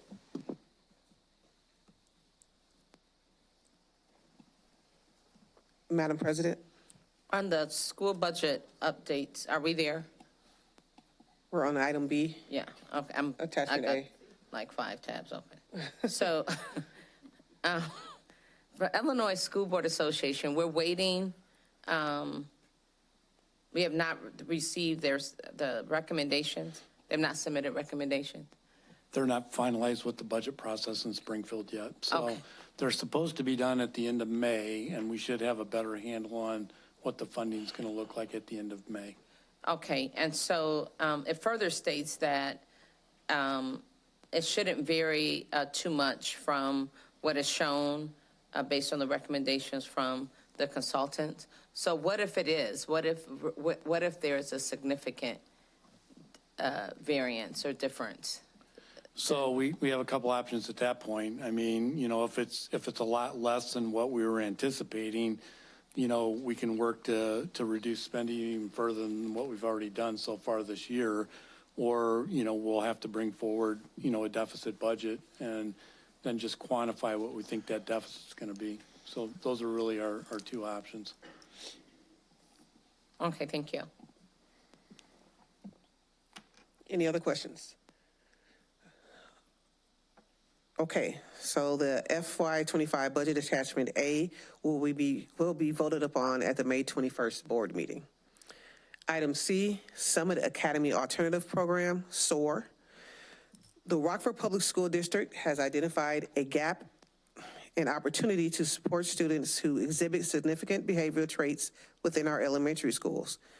A structured and separate program is needed to address the varied and intense behavioral needs of some of the elementary students. The program will need to be designed to provide immediate, intensive support to inspire students to learn coping and decision-making, improve behavior, maintain academic process, and ultimately return to the zoned elementary school. Are there any questions for Ms. Lawrence on the Summit Academy Alternative Program? Madam President. So I have tons of questions. However, I will limit them. So this is my concern when we get into programs. So I reached out earlier as to where this academy will be. And so the concern I have, now from my understanding, it's gonna be where the previous Wilson Aspire was located, which is in Kennedy. So, and we also have fifth graders transitioning to Kennedy. So the problem I have, and the program is excellent, but I got this reminder of how a program was presented to us previously, then we received details later.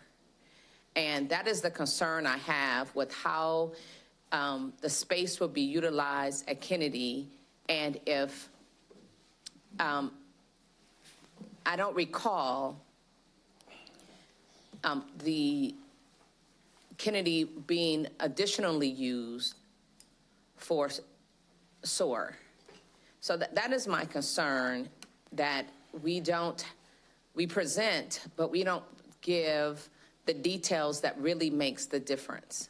So if you have concentrated behavior issues in one location, it's concerning to me. And we have hopes and we have a plan, but I don't want to 3-6 months, a year later, well, this was our intention and we planned to have this, but this happened and it couldn't fit. So what will it look like at Kennedy? Yeah, great question. So at Wilson Aspire, our transition program was located in that one section of the building, which is separate from Kennedy. It is a locked area. You can't get into Kennedy from that area, and that was purposeful for the students that we had there previously. And so it's a separate program that will not be utilized in Kennedy. There's a separate playground that is fenced. That fencing is remaining from the previous special education program that was there, but there's no intention to utilize Kennedy Middle School, 5th grade through 8th grade. It's a separate program. It is not meant for integration with Kennedy. Any integration would be back to the zone school. So is anyone here that's a part of the transition for 5th graders to Kennedy? And what is that gonna look like? Because I fully support what we need for our students to be successful, but not at the expense of other students or other schools. And I'm concerned that we're going to increase problems at Kennedy. I understand This is apparently a separate area, but until we know what Kennedy will look like with our fifth graders being present, now with another academy and transitioning, I would much rather put this on hold if it's going to sacrifice and create other problems. Again, wonderful program. I can address that, Board President. This is not a program that is an RPS program. We support this program. We're funding this program, but it is run by the Regional Office of Education. And so this is not a program only for Kennedy students. This is a program for elementary students who are exhibiting significant behavioral issues. And it is not meant to impede on any of the work that is going on. We're not utilizing administrators or staffing or even the facility side of Kennedy for any of this programming. Okay, will someone please tell me what it is going to look like with our fifth graders at Kennedy? I would be happy to schedule a time. We can, at an upcoming board meeting, we can provide a more detailed presentation. Happy to do that for the board. Okay, that's fine. The attachment for SOAR, it had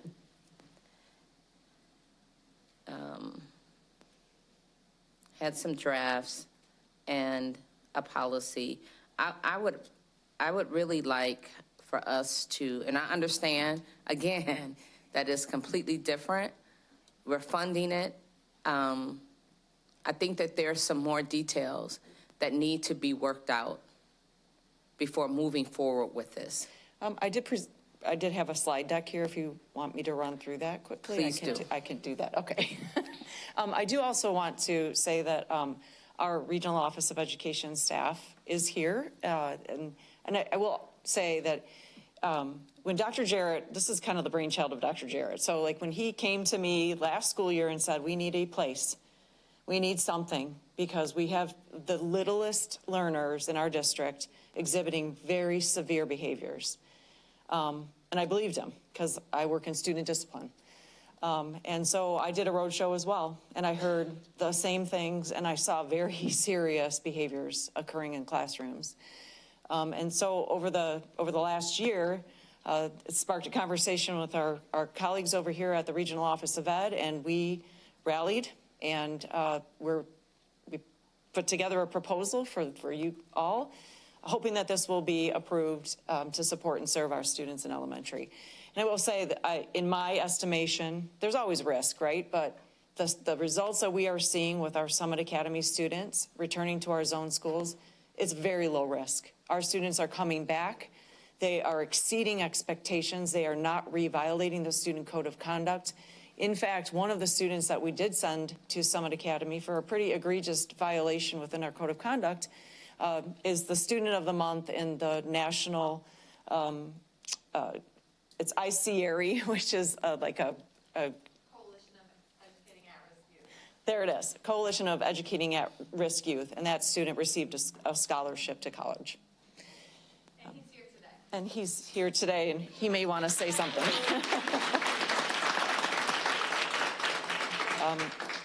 So the work that's been done at Summit Academy was a natural fit in my mind. You know, I just said before, I was a special education, self-contained teacher.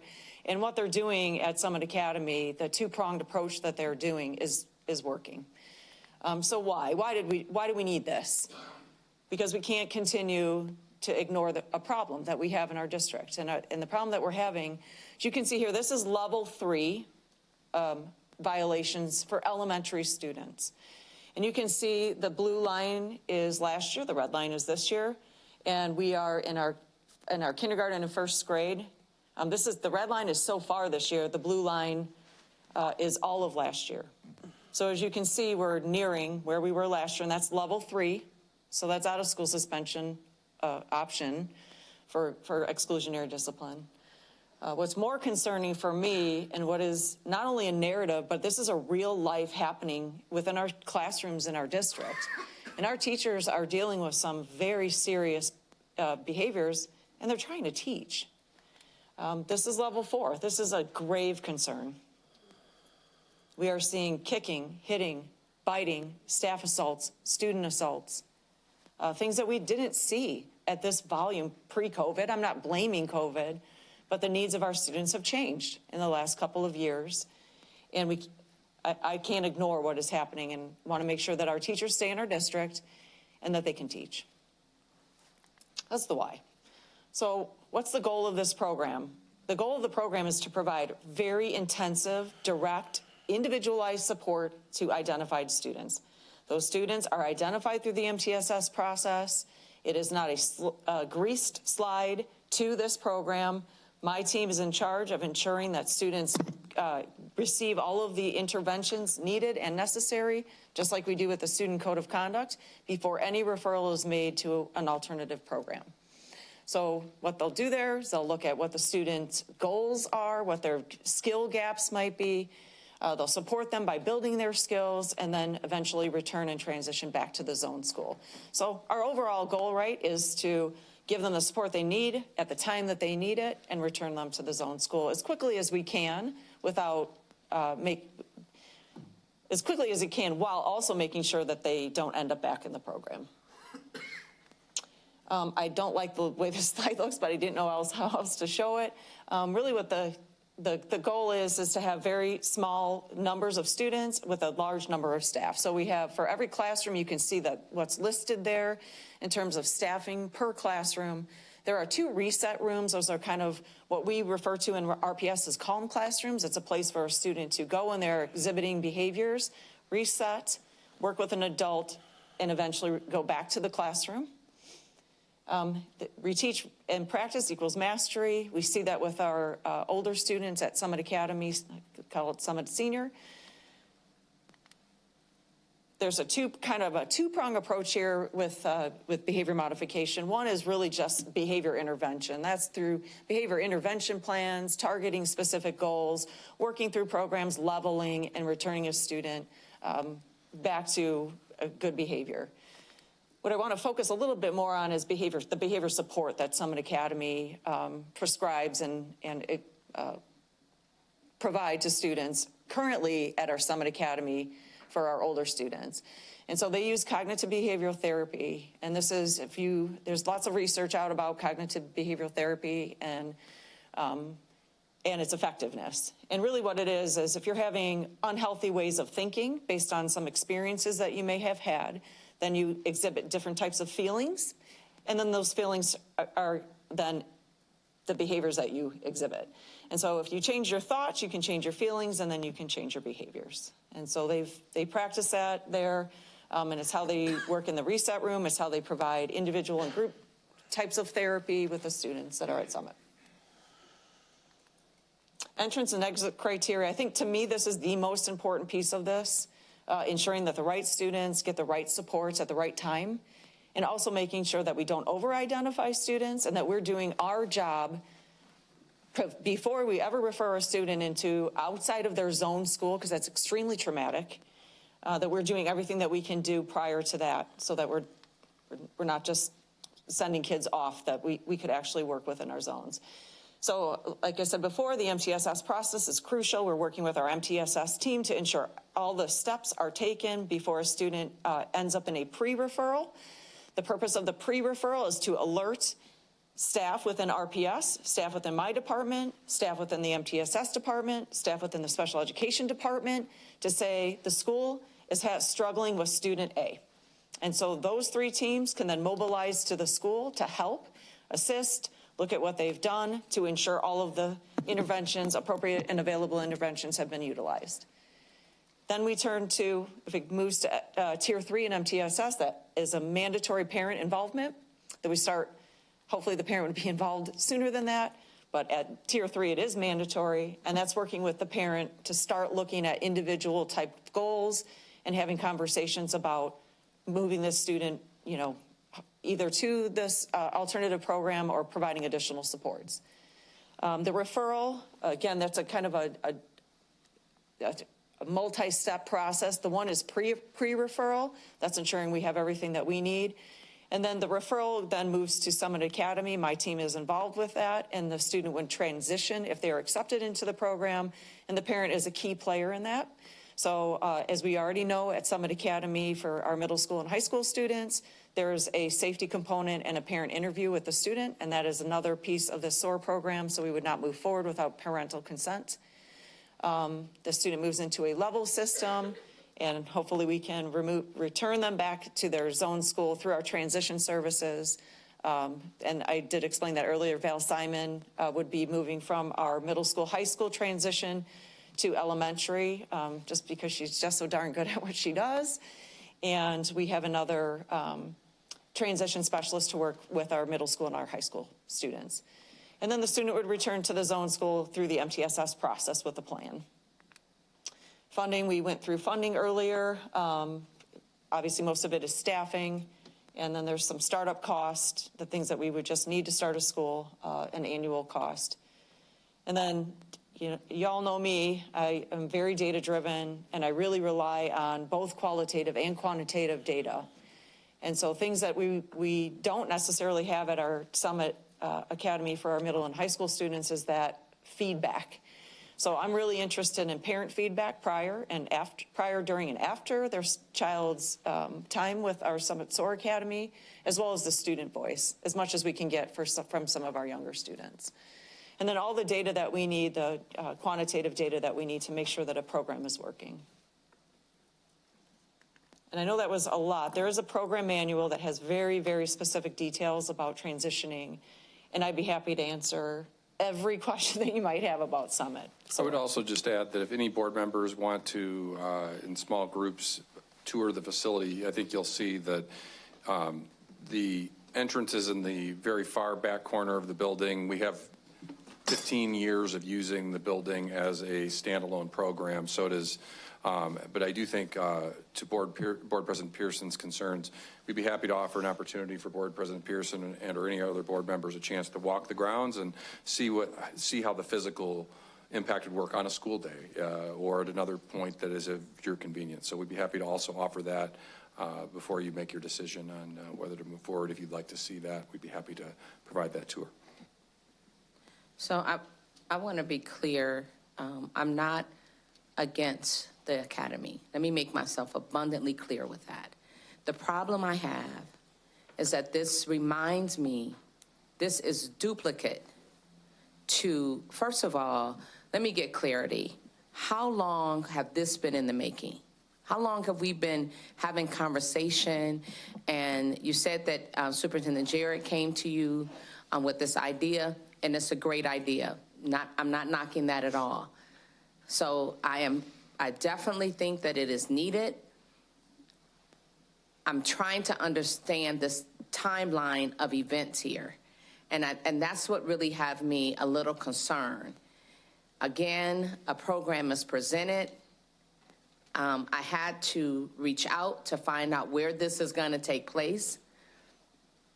And I guess when the whole conversation regarding the fifth graders transitioning over to Kidney, I was thinking of the Wilson Aspire area.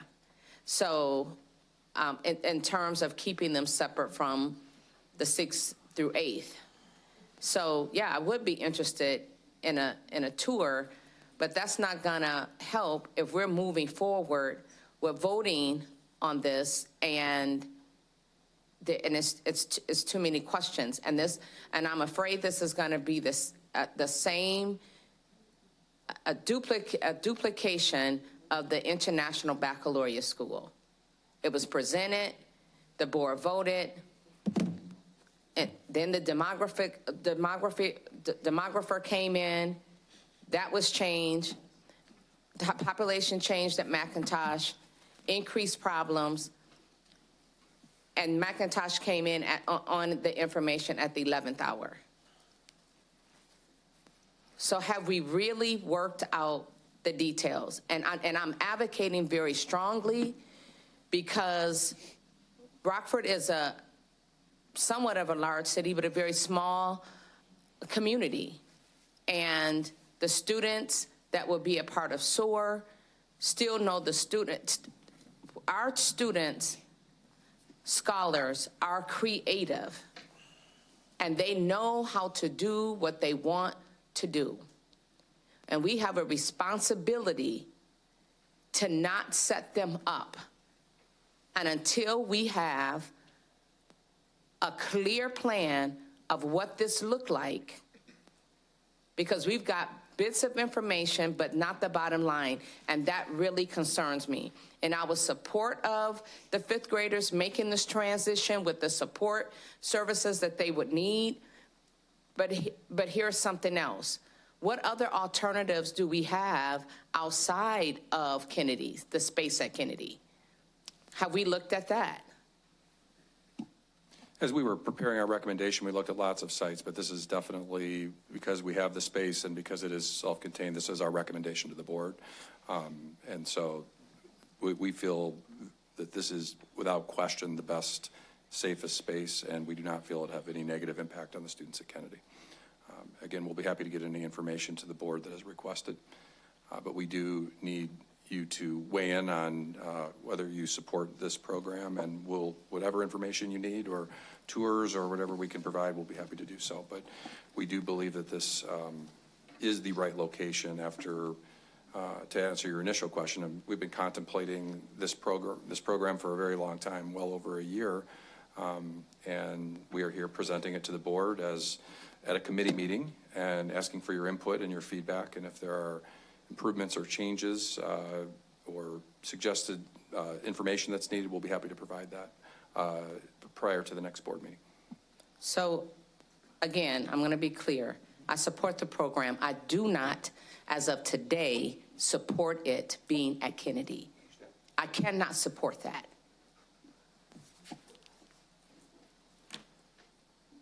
Mrs. Stanford, I'm sorry. Mrs. Stanford? Yeah. I just want to say that this is the light at the end of a tunnel that we have been in for a long time. And we have been looking for a solution to our elementary disciplinary issues for a couple of years now. And we've been desperate for a program like this. So bravo to you and your team for coming up with this program. I'm excited about it. I think it's going to be great for the students who need it and for the students who are in the classrooms that are being disrupted. As far as it being at Kennedy, you know, if it's a self-contained area, I have no issue with that. I think the issue at Kennedy may be the fifth graders more than this program. I don't know. That's to be determined. But thank you very much for all the work that went into this program. I'm excited about it. Mrs. Bennett? I echo what Ms. Stanford's saying. I have been able to tour Summit 2 times now since being a board member, and I love it there. I want to stay there the whole day after going there, because it's so restorative, it's so welcoming, it's so inclusive. I am a huge supporter of this program. I think our small people really, really do need assistance, and if you can just take Summit and just make it for the smaller people, I'm 100% on board. And so I think anybody who maybe hasn't had a chance to tour Summit, I think truly within 30 minutes you will be transformed about kind of their processes and just how innovative it is. And so, yeah, great job. I know when I toured, I think in June, it was just a conversation that Jen and Nicole were having. And so fast forward to now, I'm very impressed. So thank you very much. Mr. Carpenter? Thank you. I'm also excited about this. I will take up the offer to tour the facility, though. The manual that was attached shows that I think you've done a great job planning this and doing your homework, and this is it looks like a great program. I was going to ask, so for a lot of the kids that go to Summit, it's part of a discipline program that we see, but would that be the same for this or not? It could be for some of our physically aggressive students that may violate the code of conduct immediately at a higher level. But really, we have to start being more proactive. We just have to be. We can't just rely on the code of conduct to sweep kids to a different program. We have to do the work on the front end, and that's part of this program. Okay, great. Thank you. Okay. Oh, I have one So more comment. Madam President. Thank you. I totally agree with the board members. This is a long time coming. Another frustrating moment is we knew that this was in the making when there was conversation about the fifth graders transitioning. And I really need to be clear on this. This is problematic. So please note it. This is problematic. Either the SOAR program, which I fully support, I appreciate the work that you all do. Thank you so much. I know that it is not easy work. But then our fifth graders need to remain where they're at until we can figure out a complete solution. Because we knew when the conversation about the fifth graders transitioning that the SOAR Academy was coming. And now we know, the board knows today. I cannot stress enough, this is excellent. I saw the manual. You did a phenomenal job. There's no dispute there. None. But there was some lack of communication, and it was like, let's seal this transition. And yeah, the teachers had the autonomy, the principals, had the autonomy to do so. I get that. But then now it calls into question ethics. Now ethics is called into question because we knew all of this. And it is not fair to Subdistrict A. It is not fair to Subdistrict A. Bring the academy. We need it. And if it's gonna be there at Kennedy, then our fifth graders do not need to be there. Okay, my comments. In being a resident and person that born and raised in Rockford for 45 now, I guess what the elephant in the room is, and yes, the SOAR program sounds like it's gonna move mountains and everything, but in my history here, I don't need to tour it. I've toured it because when I was there, it was Fresh Start, right? Another program where it was a reactionary thing to discipline students at that part of the building, and it was separate from all the schools and stuff. I get that, but it seems to me the elephant in the room is all the negative programs. I mean, this is a reaction to the negative discipline programs are being put, on one side of town. Whenever there's something new that deals with discipline, we had the Fresh Start. That was over there. That was all negative. You had to be suspended at least what? I can't remember, but it just seems like all these programs are coming to the west side of the map. I know that we have, tons of facilities and, self-contained classrooms and things like that. Elsewhere, I just want to make sure that we keep in mind where we're placing these types of programs. They are fantastic. They work. They, change lives and things, but it's like our downtown. What's down there? You go downtown, you go downtown to the jail. You're going downtown for your probation officer. You're going downtown for this, that, that whole little section is now what is positive and has a lot of positive things is associated with all the negative things. So we just want to keep that in mind when we're placing these programs. Like I said, I worked at group homes. I did everything. I know what you guys are doing. I know the students, population, and everything that we are dealing with, and the type of the type of classrooms and things or interventions that we need. It's all warranted, but we have to make sure that we're not just singling out one area to put these type of programs at. And that is my questions, and thank you again, Mrs. Lawrence. The Summit Academy Alternative Program, SOAR, Intergovernmental Agreement will be voted upon at the May 21st board meeting. Thank you. Item D, Incidents IQ Help Desk ticketing system. The current RPS IT ticketing system has been in use for the past 12 years. The system is exhibiting degraded performance, requires frequent maintenances, receives limited vendor support, and does not integrate with RPS mobile device management for our inventory systems. Thank you guys for coming. Thank you. Are there any questions for Mr. Bartel on the Incident IQ Help Desk ticketing systems?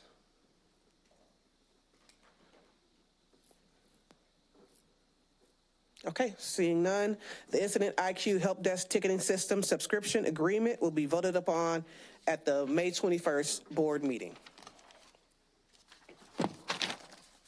Item E, Smart Pass Digital Hall Pass and ID software. Secondary schools currently face the challenges of efficiency, managing student movement, quantifying lost instructional time caused by excessive use of hall passes, and managing encounter prevention. Technology services, Auburn High School and Guilford High School have been discussing opportunities to address student movement issues and student verification at fall sporting events before the start of the school year. Auburn and Guilford presented the Smart Pass as an option to effectively address their needs. After reviewing 2 other competitors, Technology Services determined Smart Pass was the best fit for RPS 205. Are there any questions for Mr. Bartel on the Smart Pass digital hall and ID software? Okay, thank you. The Smart Pass Digital Hall Pass and ID software agreement will be voted upon at the May 21st board meeting. Item F, Facilities 2012 through 2022 Facilities Master Plan. I will now turn the floor over to Michael Phillips, Chief Operations Officer, to present the 2012 through 2022 Facilities Master Plan. Thank you, Mr. Phillips. Yeah. Good evening, everybody. As we prepare to present a new facilities master plan scenarios to the board in June, and again as part of our discussion at our June 15th board retreat, I want to take a few minutes tonight just to take a look back at our 2012 through 2022 facilities master plan. I provided a handout to everybody tonight. And really, I'm going to skip through a number of these slides because this handout really goes through the timeline of events and really details some of the great investments our past boards had completed within the district.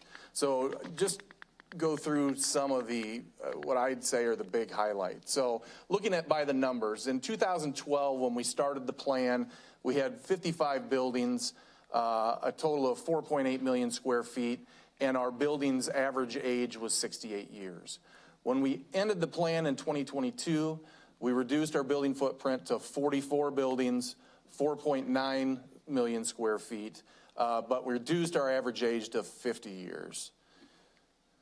So a huge, huge improvement. I think a key slide to look at here is how we and how the past team managed these projects. So the planned expenditures was $279 million over 10 years. In the end, we had total expenditures of $285 million, about $6 million over budget, which is 2% over 10 years, which in construction terms is phenomenal. The other thing I'd like to point out, we had that little thing in FY20 called COVID, which really impacted materials, supplies, and just overall costs. So that is another area we saw an uptick at the end of our facilities master plan in pricing. In 2019, we went out for a request for qualifications to complete a comprehensive facilities condition assessment. We went through that. The firm Accruent presented to the board in 2020. I think the key things I want to point out here, even after spending that or investing that $285 million, dollars in investment, our buildings, the majority of our buildings still remain within that, or remained in that fair condition in the 2019-2020 period when the facilities assessment was done. And I'll kind of come back and touch on that a little bit. Also during this 2020 time period, as Ms. Detman mentioned, we received a massive influx of dollars, $200 million. Of that $200 million, the board has invested, will have invested $162 million in HVAC upgrades, which includes air conditioning 100% of our classrooms by the end of this summer. So this has been a 3-year project, and we're seeing tremendous improvement across the facilities that we've already brought online. This summer, we have another 17 schools that we'll be working on, and will be completed. This will need to be completed by September 30th of 2024 when the ARP-ESSER grant ends. Also, from 2019 until 2024 now, through the end of 2024, the board will have invested another $93 million in our facilities, which is huge. Where I want to tie both the ARP-ESSER and this continued investment in our facilities to the facilities condition assessment. When we went through that process, we had a software called VFA. And that is a live system. So we are in the process, and we will continue in the process of updating by school these investments that we made, which then brings our facilities condition index down at those schools. So with our HVAC upgrades, roofs, some of the other investments. So we will see those FCIs by school come down. But once again, our clock's always ticking, and our life cycles on equipment are always ticking also. So those replacements still need to continue. I just wanted to share a few key areas where this $93 million has been invested. Over the last 2 years, we've invested $9.5 million in security vestibules. We'll have invested $35 million in roof replacements, $10 million in parking lots and asphalt playgrounds, $7.2 in life safety, $12 million in renovations across the district. We did have a couple of demolitions. We did demo a Page Park and Stiles, and we also removed a couple of old brick chimneys at Lincoln and Washington Middle School. And then we are also investing about $8.7 million in different athletics. That's Swanson and Wyeth stadiums. We're looking at adding the field turf and rubberized track at Jefferson in East, as well as over the past few years we were doing tennis courts, and this summer we will finish the last high school, East High School's tennis court. So I will open it up for any questions or discussion. Are there any questions for Mr. Phillips? Oh, Madam President. Thank you. Are there did you identify any part of the previous master's facility plan or items that were a part of that did not get completed during the previous master's facility plan? And what are so if there be any that you didn't, that was not a part, or you had to change or alter, what is the plan for the area, if there be any, that was placed on hold or wasn't able to be a part of it? Great question. Really the only parts of the plan that I would say were not finished were 5 schools with window replacements. And that would be Jefferson, Bayer, Eisenhower Middle School, and then Marshall, and that may be 6, but Marshall and Elementary and Marshall Middle School. Otherwise, I believe, as I understand the 10-year facilities master plan, everything else was completed. And it's my understanding that the previous master plan was completed ahead of schedule. Do you foresee that being the case with the current? So the majority of the plan was completed in 2021. We did still have some interior renovations, painting and flooring that continued into the summer of 22. So I think in reality, the plan finished within that 10-year time frame. Okay.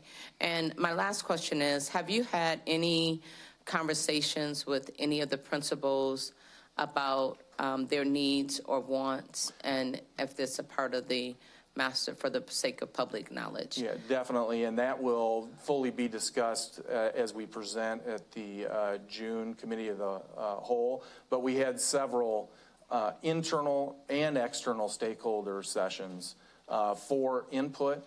We also utilized our Let's Talk tool for our community members as well as our internal stakeholders to submit. In the fall, we released a building survey across the district. And then again this spring, we had a list of projects that really had evolved from all that work we had been doing and sent that out to the buildings to help us prioritize that work, which we brought forward to the steering committee. Thank you. Any other questions? Okay, seeing none, we're going to move on to the preview of consent items. Items 7A through 7J are consent items for the Planning and Development Committee. Are there any comments, questions on the consent agenda items? I just have a quick question. Madam President. Asbestos is going to be an ongoing project throughout. Thank you. Yes, unfortunately, as we open walls and get above ceilings, we continue to. Any other? Mr. Carpenter. I'll just ask real quick about the interior and exterior door replacement. I know that's a need that's been identified by a lot of schools, so I'm just curious what that includes. So, Mr. Carpenter, these were projects that were identified during our decennial life safety and were approved by ISB. But the 8 schools that we'll be working on this summer is Bloom, Ellis, Fairview, Lathrop, McIntosh, Montessori, Riverdale, and Summerdale. Thank you. Okay, thank you. That completes the report for the Planning and Development Committee. Oh, that was a journey. Thank you, Vice President McCall. Ms. Stanford will now lead the stakeholder committee portion of the meeting.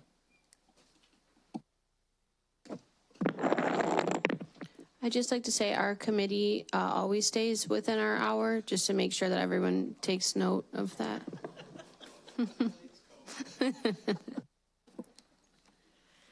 Okay, so we will begin with our committee's 12-month agenda.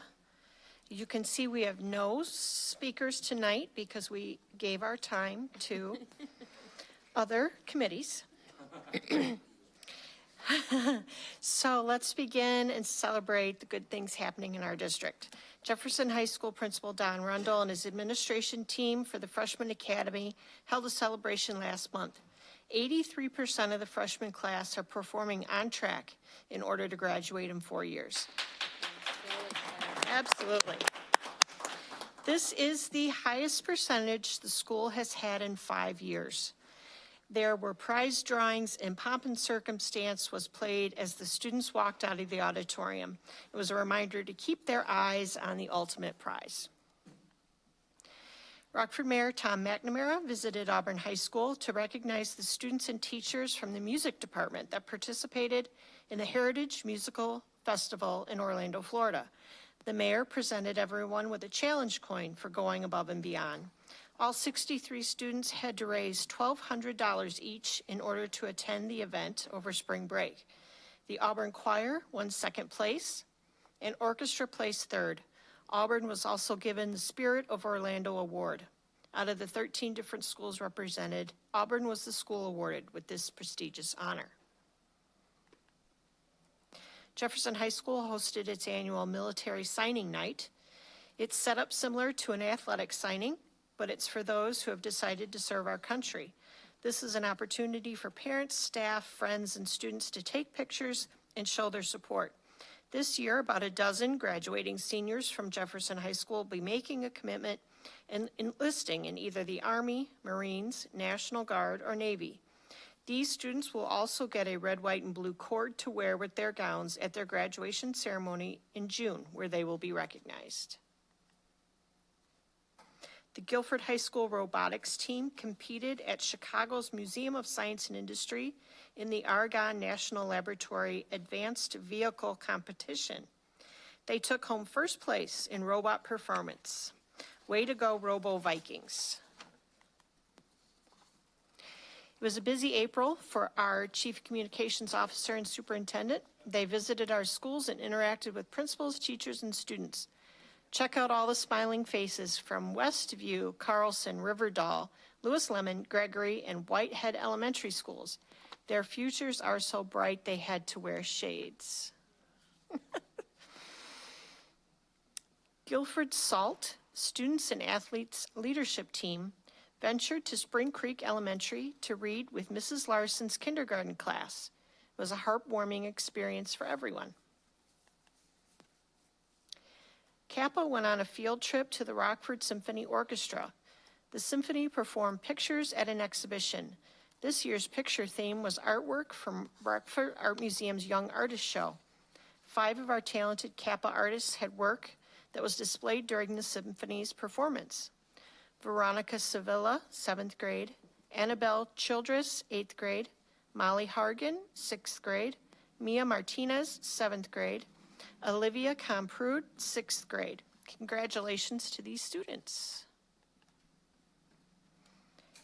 Lewis Lemon Elementary School is partnering with the Rockford Area Arts Council to create 2 mosaic tile murals that will be located outside of the school.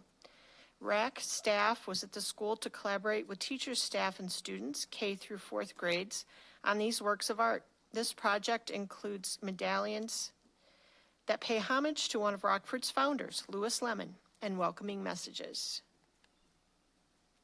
6th grade students at Flynn Middle School participated in the Great American Cleanup. Every year in honor of Earth Day, students help to heal our planet by cleaning up the area around Harrison Avenue from 20th Street to Alpine Road and on Ohio Parkway. This event was sponsored by Keep Northern Illinois Beautiful, which provided garbage bags, grabbers, safety vests, and gift cards for Culver's and McDonald's, bringing awareness to students about their actions and choices with regard to our planet is the ultimate goal. High school students from the RPS 205 Extended Campus Program showed off their talents at the Tinker Swiss Cottage fundraiser breakfast at Hoffman House. RPS 205 Culinary Arts Program teacher Patty Oliveri, Hoffman House staff, and Tinker Swiss helped teach the students vocational skills and the importance of volunteering in the community.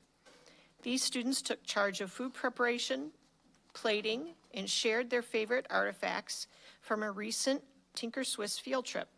They embraced responsibility and teamwork from mastering table setup to clearing and banquet room arrangements.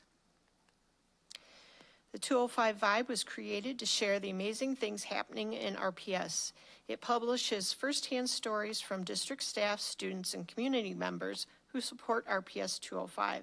Our featured blog for the month of May will be about Nearpod.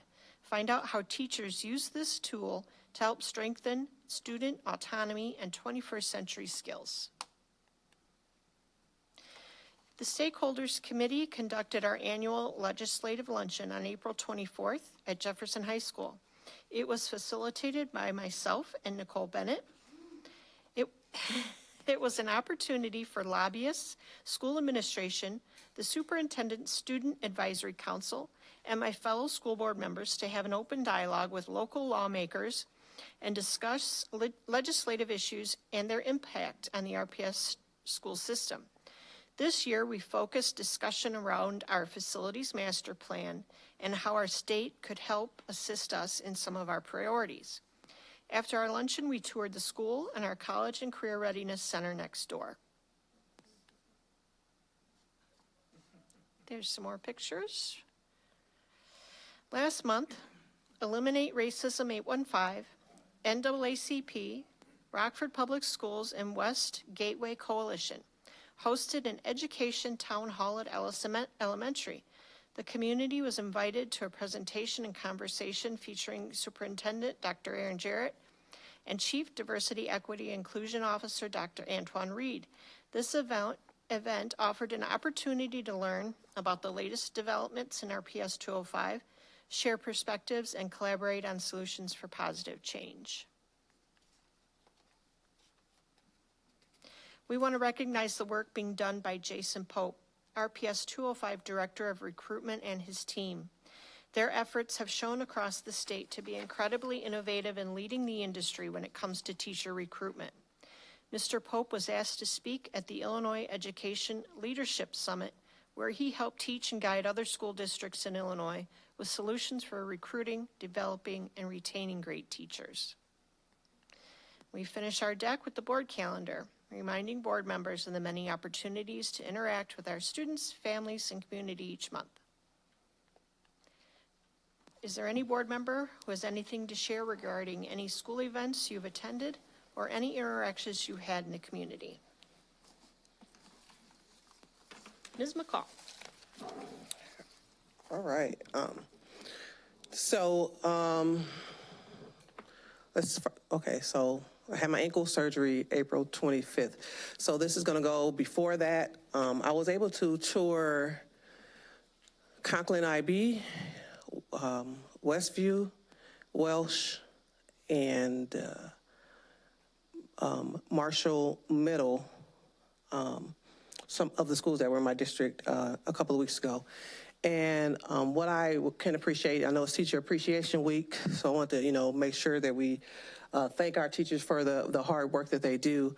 But the administrators and the students that, one of the students gave me a piece of candy. Was happy to see me. And the principal was like, make sure you didn't get it. You probably found it on the bathroom floor type of thing. But but those type of things, it's really good to get out and walk around and interact with our students and our principals and administrators. So thank you to those who set those up. I have a couple more.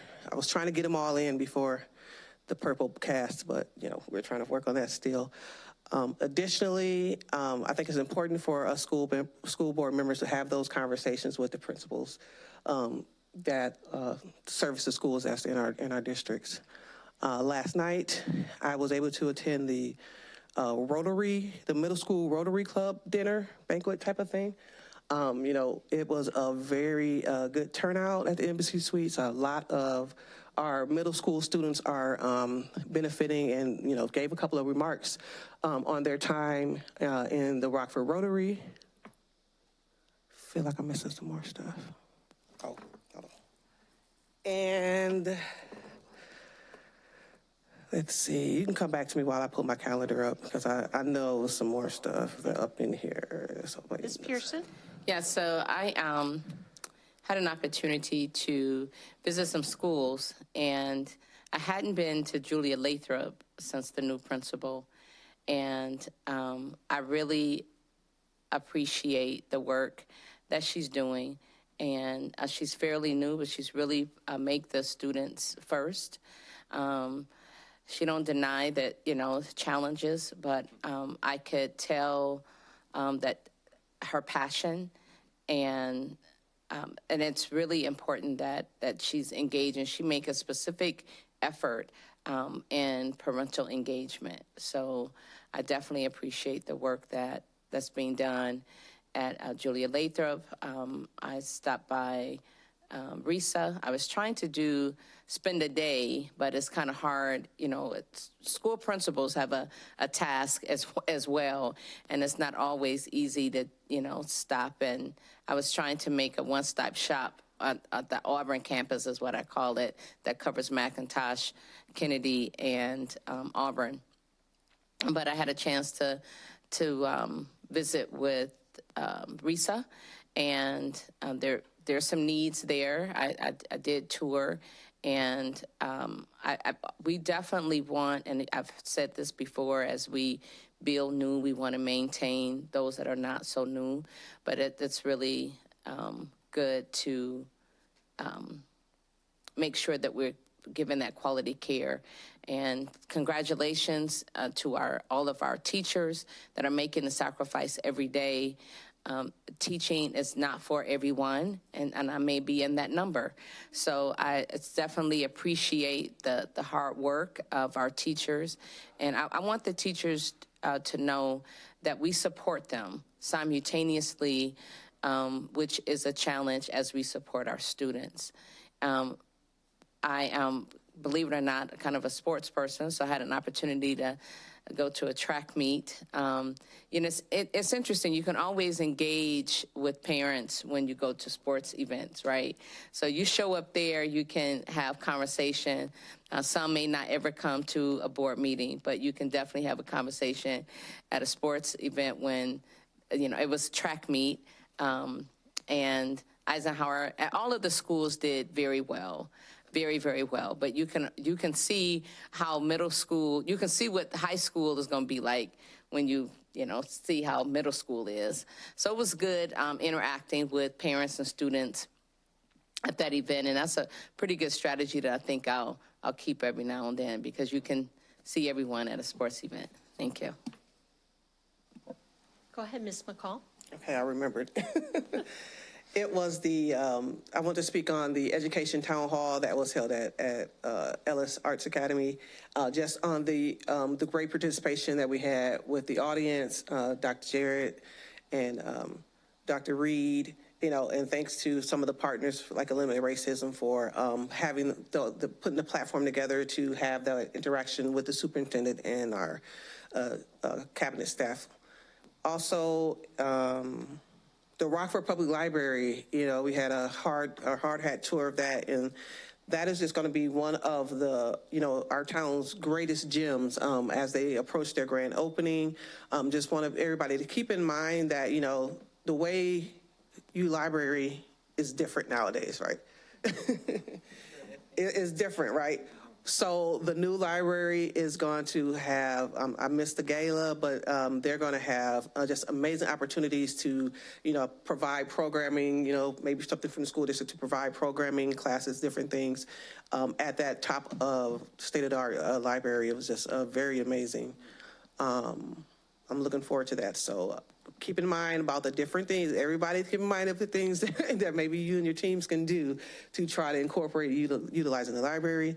And then I also attended the AARC Booker Washington annual dinner, I believe.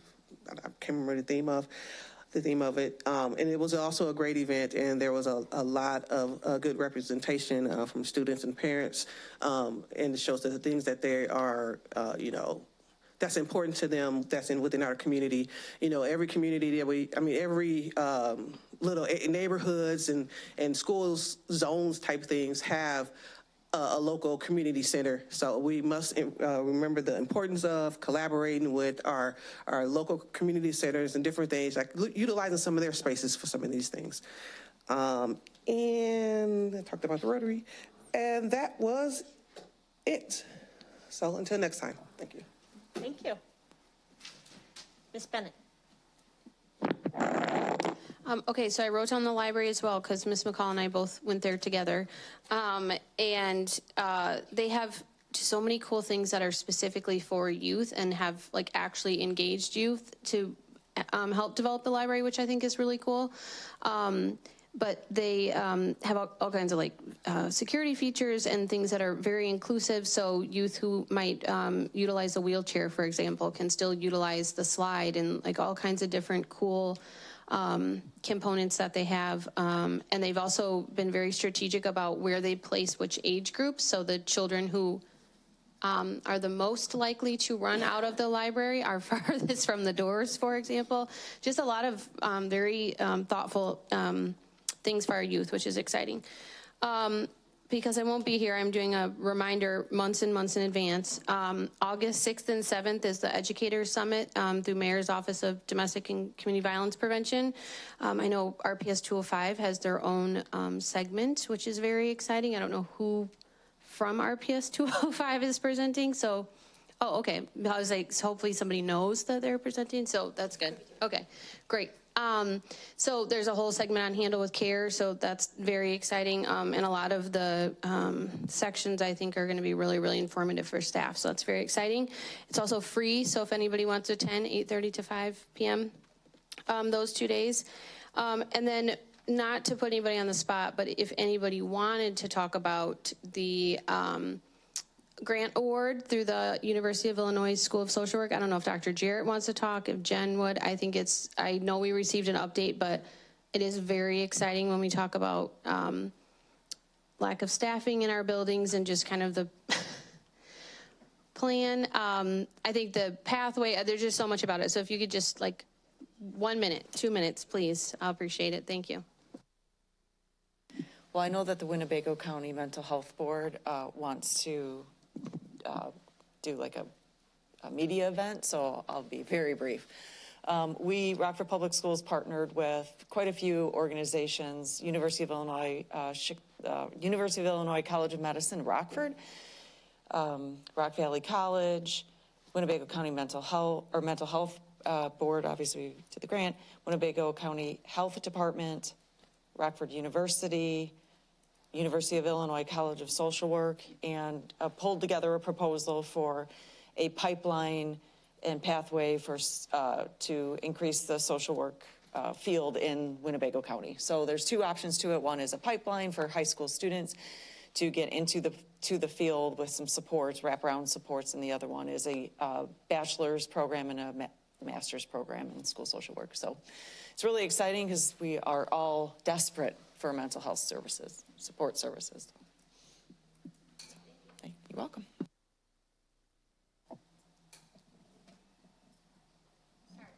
I didn't realize you were done. Yeah, Kim, go ahead. Yeah, I was just wanted to say that I was able to attend the town hall at Ellis Arts Academy, and it was a really good turnout. I think the conversation was great. The questions that came from the audience were answered in good order by Dr. Jarrett and also Dr. Antoine Reed. So I really enjoyed the back and forth and the positives, that even the community has about RPS 205. And also I attended the Golden Apple Banquet. And it's always good to hear the stories that go behind those awards. So I enjoyed both of those. Anyone else? Go ahead. Thanks. I was able to tour a couple schools this month, Brookview and Nashville, and got a lot of information about the great work they're doing there, and also some opportunities that they would, or some needs that they have. Brookview in particular has a great program regarding reducing chronic absenteeism that they're proud of and making progress on. So I would like to give a shout out to that. I also want to thank both of you for the legislative luncheon. That was informative and a great event. And I thought it was a great event for the superintendent's student advisory committee to be there too, to meet the state legislators.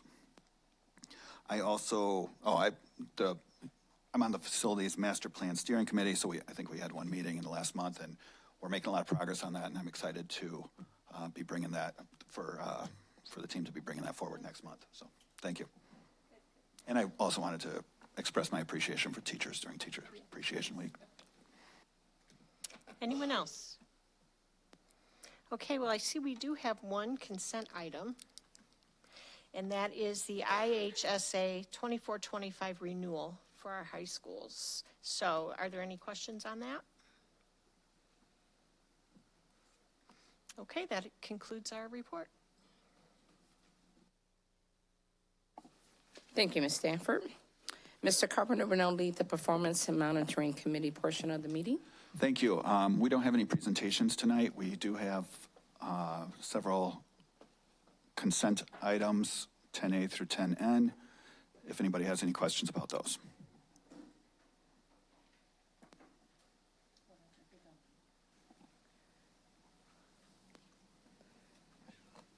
I have a quick question. Sure, President Pearson. Is there an update on the work that CHAMPS have done so far?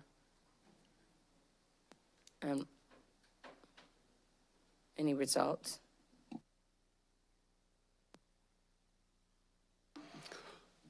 I'd be happy to share a board report and a weekly update with regards to our school's performance that are currently engaged in CHAMPS. On the whole, we are seeing progress with attendance, teacher attendance, and a reduction in exclusionary behaviors.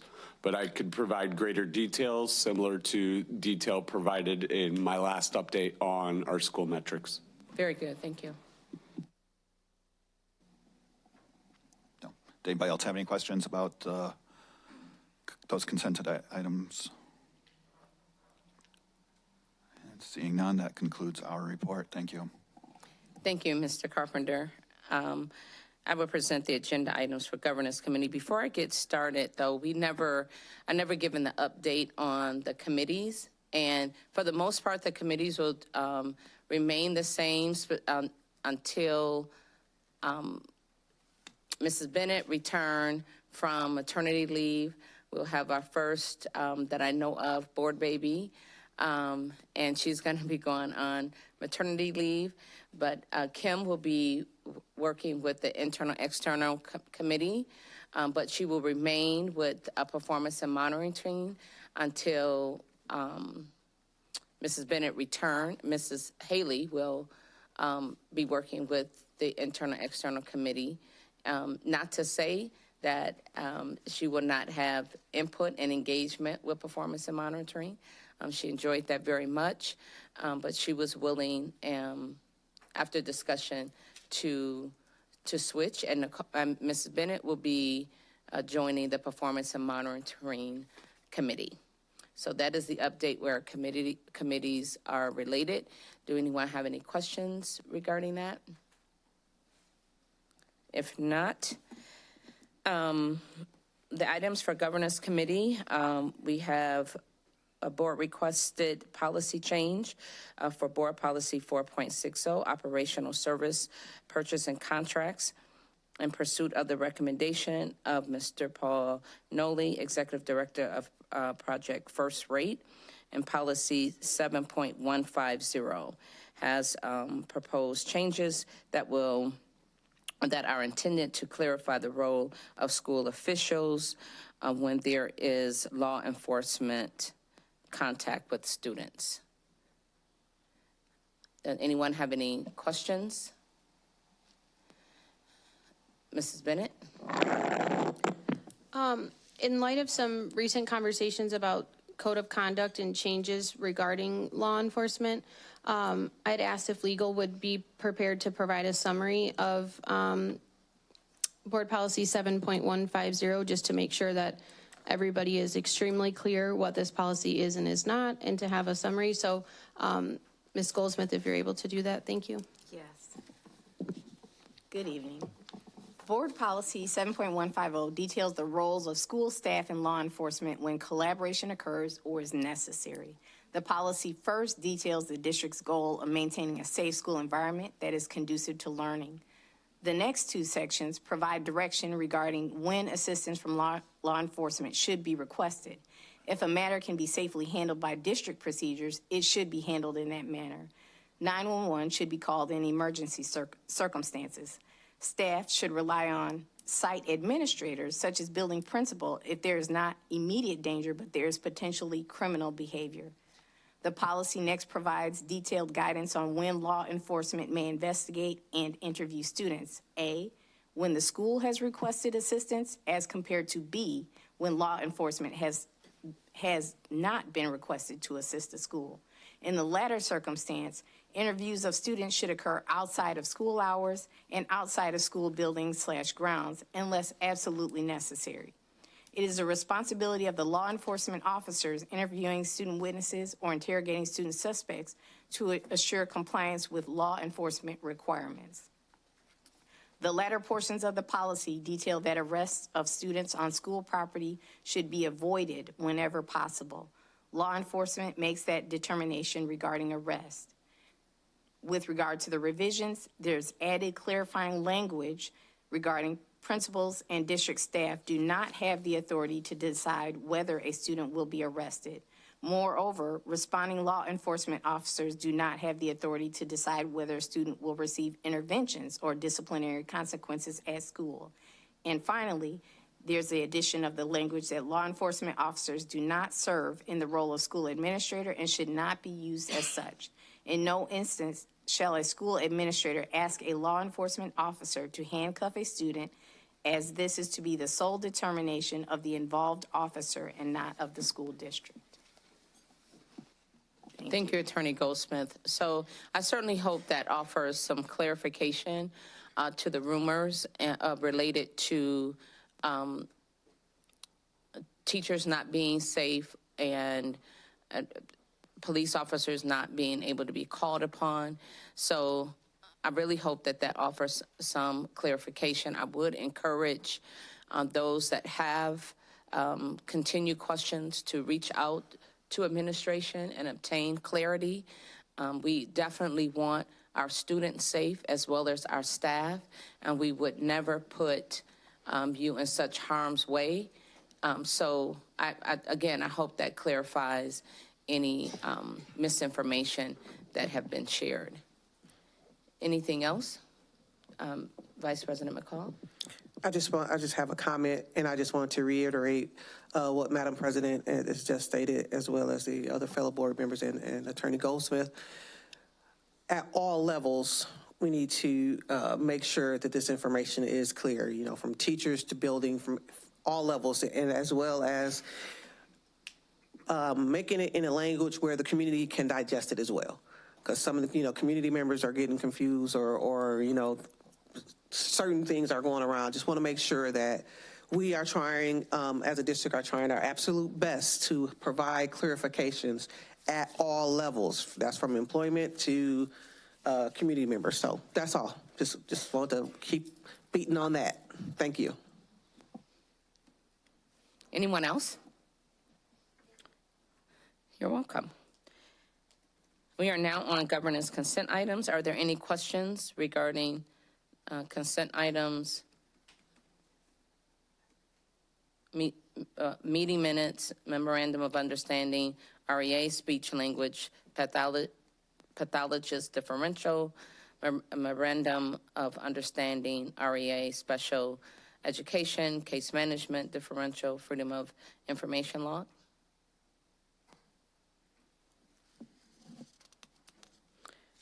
If not, we are now on petition and communications, but we don't have any speakers at this time.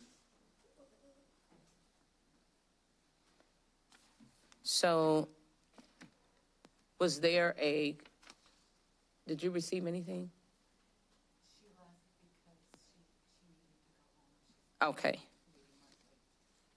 Did you invite her back for the next? Okay, thank you. I appreciate that, Ms. Laura. If there are no further comments or agenda recommendations by the board, I'll take a motion in a second to adjourn. So moved. Second. You all have a good night. Thank you for your patience.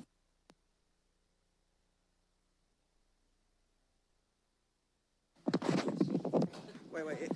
I said all night this you.